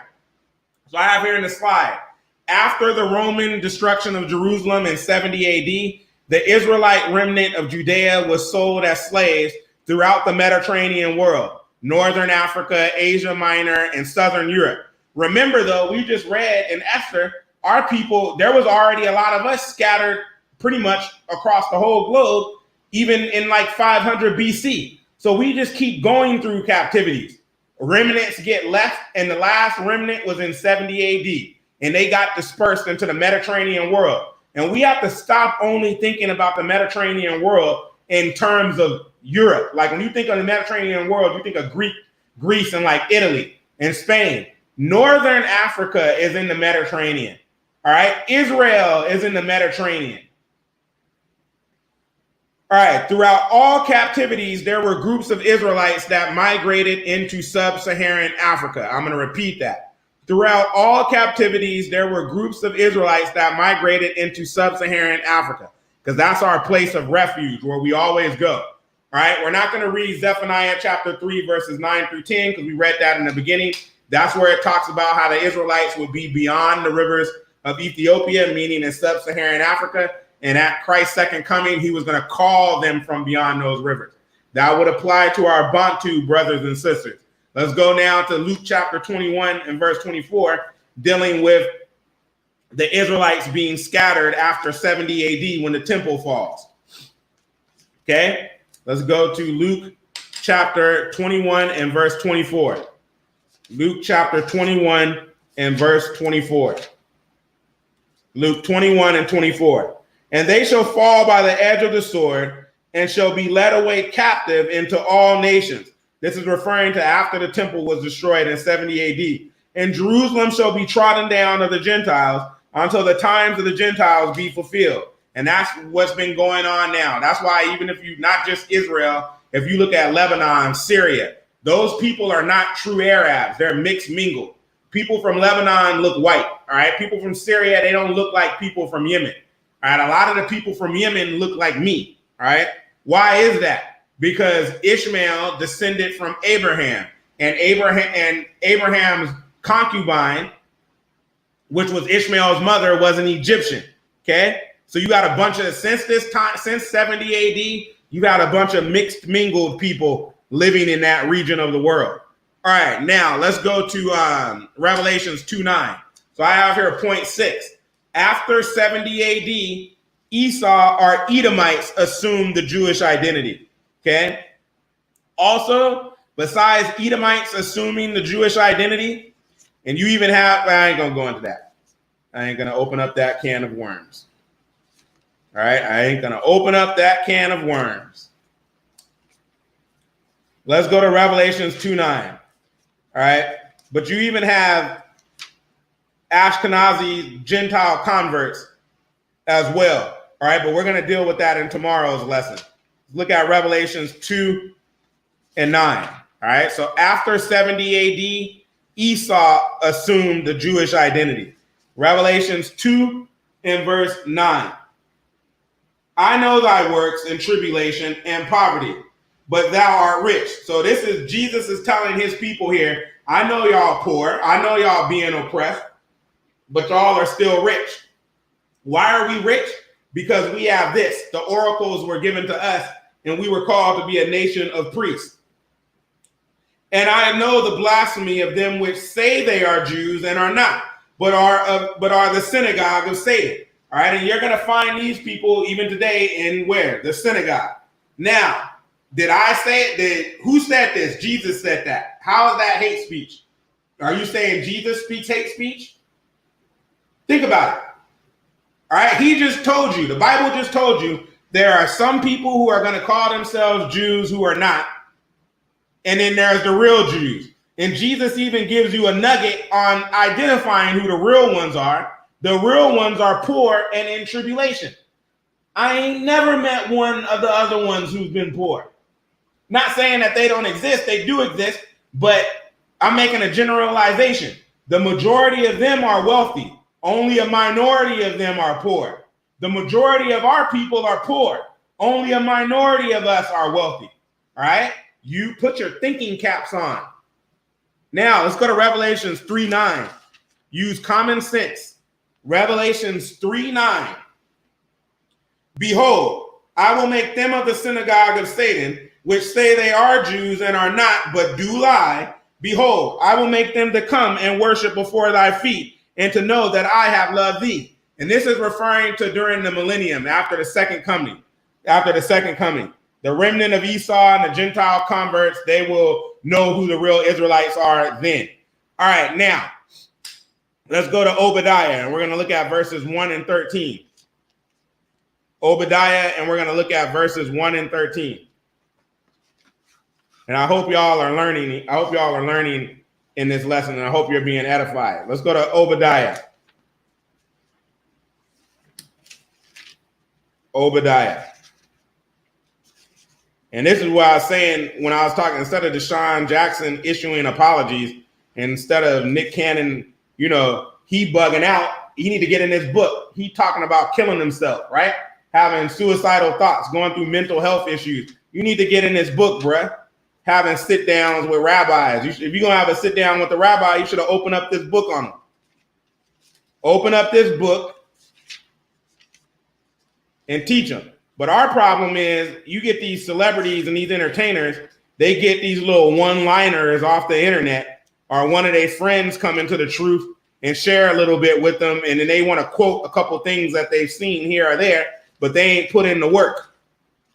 You ain't been to nobody's church. You ain't been to nobody's camp. You ain't sat under nobody and learned. And then when them Gentiles come for you and Esau come for you, you stuck issuing apologies. All right, Obadiah, and all we want here is verses 1 and 13. The vision of Obadiah, thus saith the Lord God concerning Edom. We have heard a rumor from the Lord, and an ambassador is sent among the heathen. Arise ye, and let us rise up against her in battle. Skip down to verse 13. And we're not going to deal a lot here with Esau, because we're going to deal with that in tomorrow's lesson thoroughly. Skip down to verse 13. Thou shouldest not have entered into the gate of my people in the day of their calamity. What does he mean here when he says, thou should have not entered into the gate of my people in the day of their calamity? When the real Israelites were removed out of the land, the Edomites should not have taken on the identity. Okay? And then literally they moved into the gates after 1948. Okay?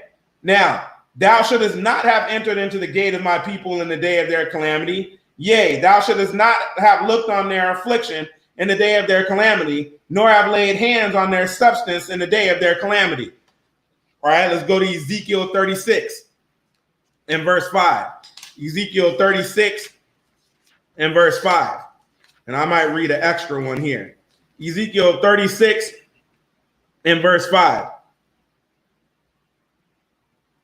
This is the one where I'm going to read extra. Hold on.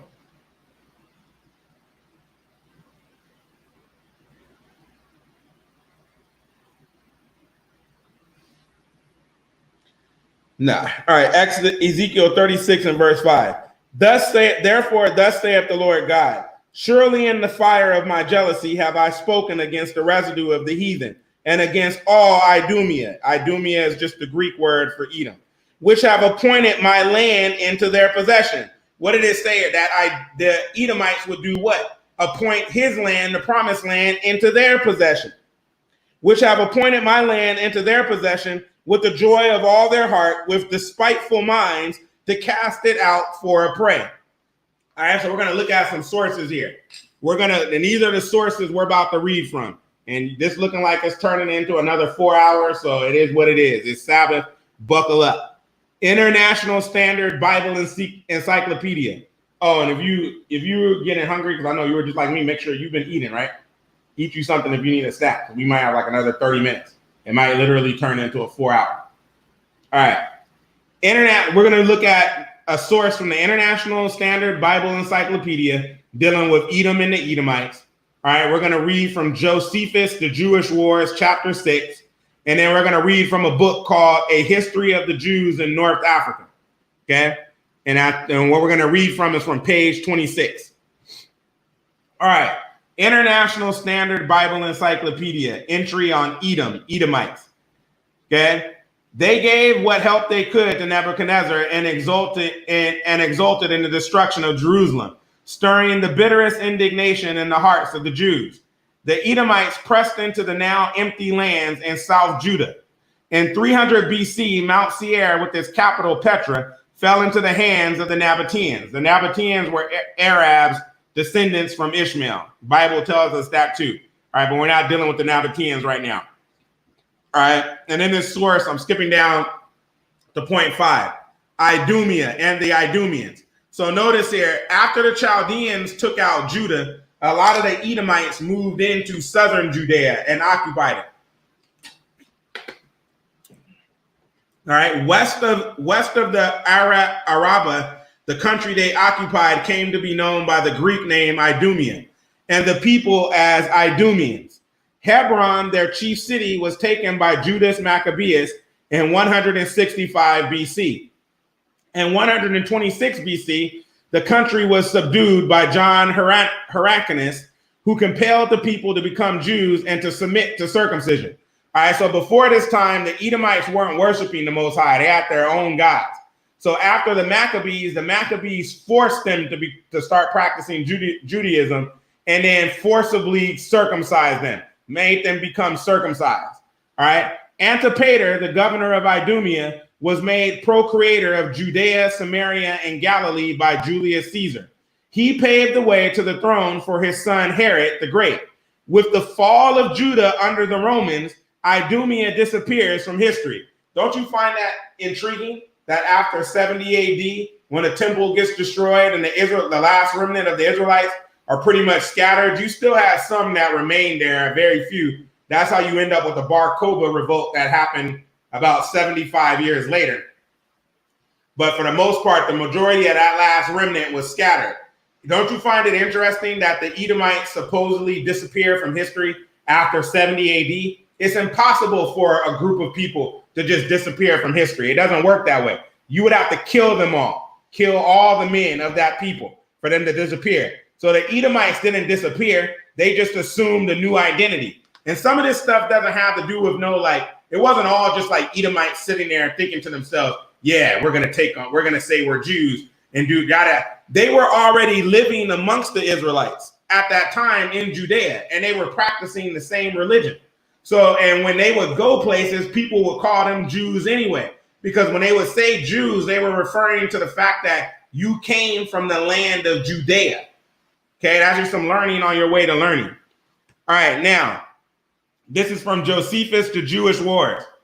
Now, the number one of those that were carried captive during this whole war was collected to be 97,000. So about 100,000 people were taken into slavery after the temple fell in 70 AD, Israelites, as was the number of those that perished during the whole siege, 1,100,000, the greater part of whom were indeed of the same nation with the citizens of Jerusalem, but not belonging to the city itself, for they had come up from all the country to the feast of unleavened bread and were on a sudden shut up by an army.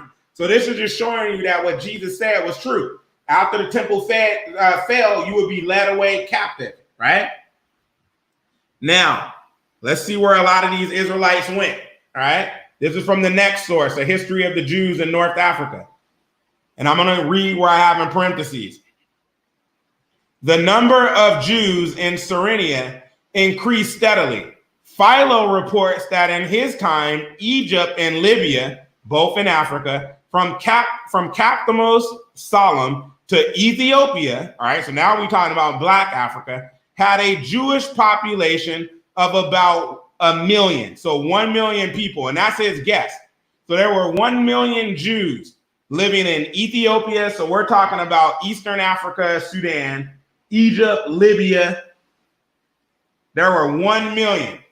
Okay? So think of it this way. If only 400,000 African Americans, our ancestors, were brought here to the United States as slaves, and there's almost 50 million of us here now, and that was dealing with slavery, and we've only been here 400 years. All right? How many Israelites do you think are in sub-Saharan Africa if there was 1 million? And this is not even including all, like, they didn't count all of them, right? There were ones in other parts of Africa too, but just dealing with this million. If there were 1 million in these areas during the first century AD, how many do you think are in Africa today?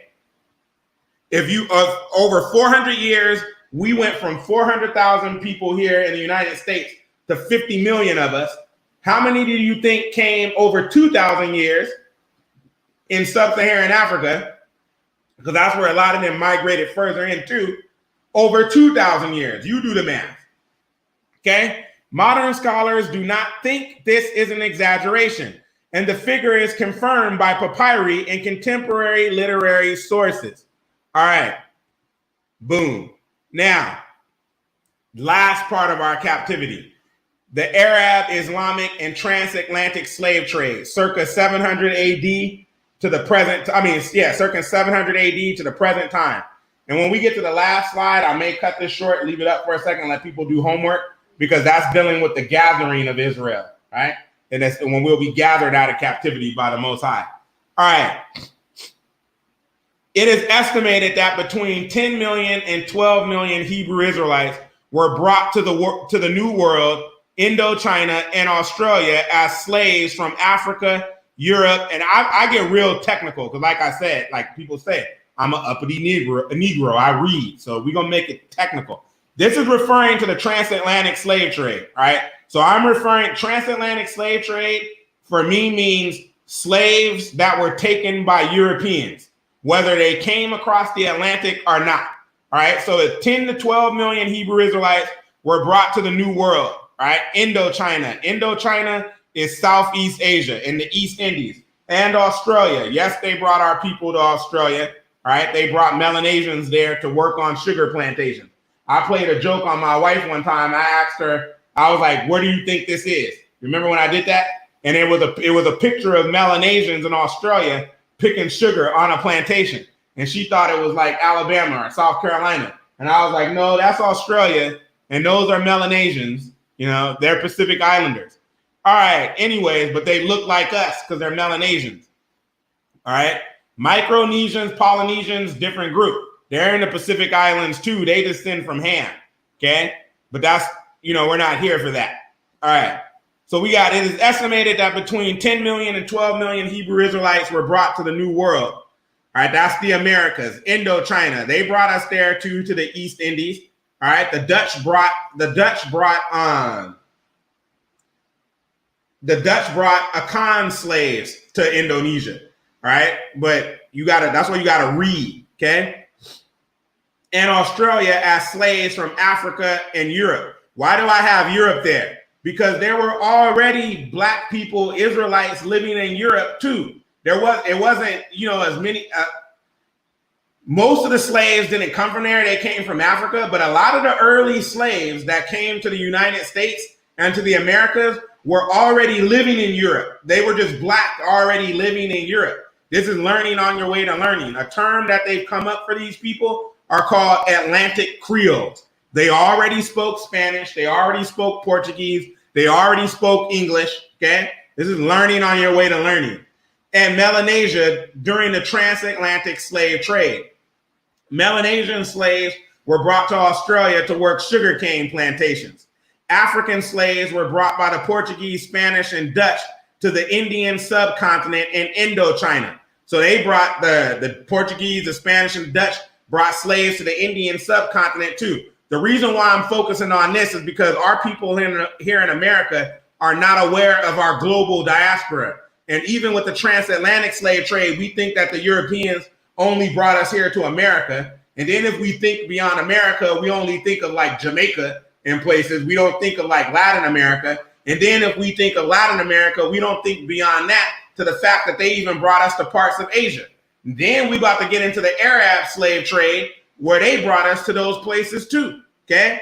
It is estimated that with the much longer Arab Islamic slave trade, which continues today, and the reason why we're dealing with this is because book said what? That the Israelites will be scattered into all nations, right? As slaves into captivity. Okay? It is estimated that with the much longer Arab Islamic slave trade, which continues today, that 28 million Hebrew Israelites have been taken as slaves to the Middle East, India. All right, that's how you end up with 10% of Saudi Arabia's population at a minimum being black. That's how you end up with 10% of Iraq's population being Afro-Iraqi. That's how you end up with those city people in India, okay? Asia and Europe. And the reason why I'm saying and Europe, the Arabs brought us as slaves to Europe too, to the Balkans, parts of Europe that were ruled by the Ottoman Empire. And like I told you before, look up Alexander Pushkin, all right, the greatest writer in Russian history. He was the descendant of slaves, okay, brought to Russia.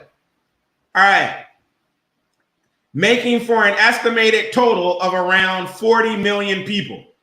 Given the fact that in both slave trades, only about 1 in 4 made the passage alive, it is estimated that around 120 million Hebrew Israelites lost their lives as a result. The largest genocide / Holocaust in human history. Okay? All right, let's look at some precepts. Let's go to Psalms 83, and we're going to pick it up at verse 1. Psalms 83, and we're going to pick it up at verse 1.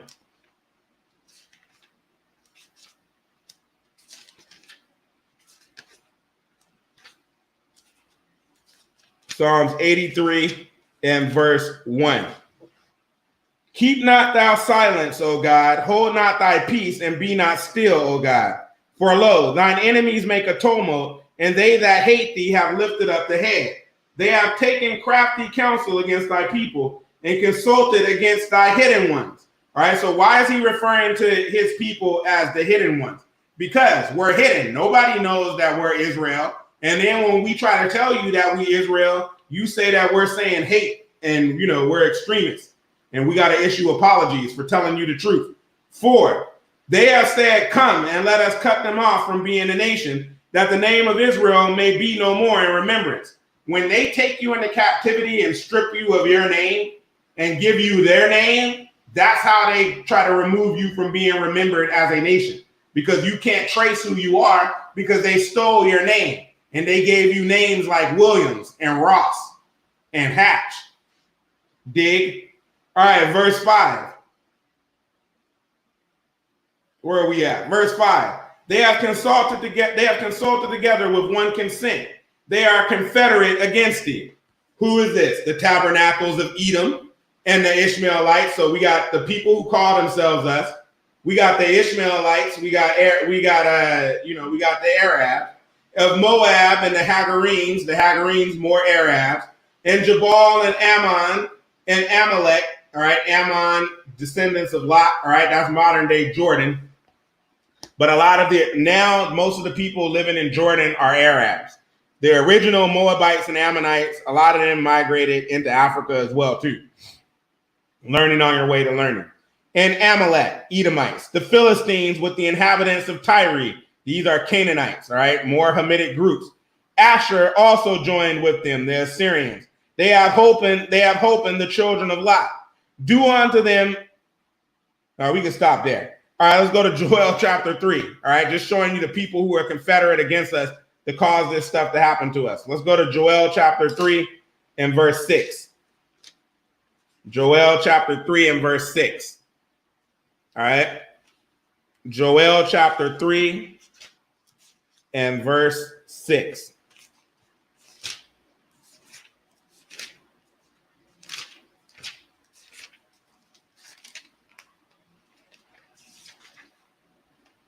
Joel 3 and verse 6. The children also of Judah and the children of Jerusalem have ye sold unto the Grecians, that ye might remove them far from their border. So he's telling you here that we would be sold to the Grecians or the Europeans and removed far from our borders, okay? So I have here, in conclusion, and we're getting ready to close out, I'll leave up the next slide for people to read, they want to jot down that to read on their own. But we do lots of lessons dealing with the gathering of Israel. We have lessons dealing specifically with the gathering of Israel. And anytime we deal with the second coming or the millennium, we have to touch on it. So that's like beating a dead horse. Conclusion, the gathering of Israel. Christ will gather all of the Israelites in captivity globally at his second coming, after he punishes those who oppress the Israelites. Spiritual Israel, also known as the saints, and that can be physical Israelites, are those who have put themselves under the banner of Israel, who are, of other nations. Those are the people who keep his commandments. Both dead and alive will be transformed into immortals during the first resurrection. This is referring to the second coming, what people call a rapture, but it's really just the first resurrection, right? Those that are dead in Christ, and it doesn't matter if you're a physical Israelite or whatever. You could be Chinese, you could be Italian, you could be Ethiopian, you could be a Hamite, a descendant of Shem, a descendant of Japheth. It doesn't matter. You could be white, black, brown, purple. It does not matter when it comes to this. If you feared him and if you feared God, what happened? Huh?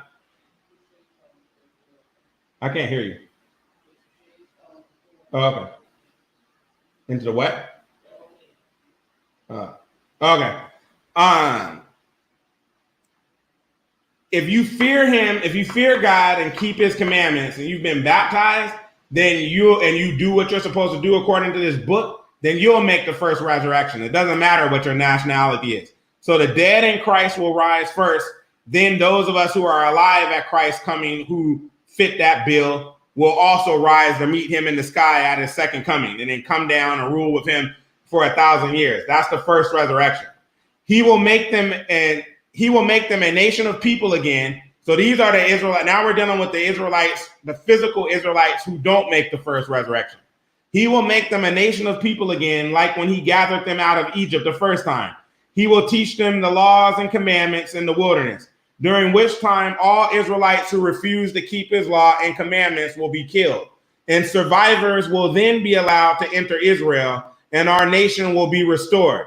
The earthly Israelites will rule the earth with Christ, his angels, and the first resurrection saints. All right, so here's precepts dealing with that. I'm going to read them to you, and then we'll close out with prayer, but you can take note if you want to learn more about that. Honestly, if you're a member of our church or you follow us weekly, I mean, if you just want to review, you can read these, but y'all know this because we teach you this all the time. The name of our church is First Resurrection, so we teach you this all the time. But for those of y'all who may be new, this is your first time, and you want to write these down so that you can go and do review on that. Joel chapter 3, verses 1 through 8. Isaiah chapter 11, verses 10 through 12. That's dealing with the gathering. That's dealing with the gathering of the Israelites. Ezekiel chapter 20, verses 33 through 41. That's dealing with the physical Israelites being gathered and brought into the wilderness to be purged before they get to enter into the land of Israel. Isaiah chapter 60. 1 Corinthians chapter 15, verses 51 through 53, also dealing with the first resurrection. 1 Thessalonians chapter 3 and verse 13, also dealing with the first resurrection. Jude 1 and 14, Jude's only one book, so it's really just Jude. Verse 14, Revelations 14:12, Revelations 13:10, 1 Corinthians 6 and 2, and then Psalms 149, verses 1 through 2, and then verses 5 through 9. All right, thanks for kicking it with me while we do this Bible study. We'll have our tomorrow Sabbath class at noon. Let's stand and face Jerusalem, close out with prayer. I'll let y'all get some rest, enjoy some time with your family. And remember, the Sabbath was not made, man was not made for the Sabbath, but Sabbath was made for man. So in all of your learning and studying the word on Sabbath and holding a convocation, make sure you rest. Some people deal with mental health issues because you refuse to take a weekly rest. God gave you one day for you to just rest, man. Take a rest. Okay? All right. Dear Heavenly Father, thank you for this time that you've allowed us to come together and study your word and to grow closer to you as members of the body of Christ. We pray, Father God, that this word will fall on fertile ground where it will be watered and nurtured and lead to fruits of repentance and works of righteousness so that we can make the kingdom and make the first resurrection. In Jesus' mighty name we pray, amen. All right, shalom, y'all, shalom. Oh, I got to bring it out. I like when they say bring it out. I can see the whatchamacallits now. And for Mega Old School, I'm sorry. I did the email I sent you was the first part of it, that was a typo. I wasn't saying that about you. I just wanted to say that for myself. So I apologize. I was not saying that. That was a typo. All right. All right. Shalom, everybody. And I love all of y'all. If you're members of the body of Christ, you're my brothers and sisters. I love you. All right. Shalom.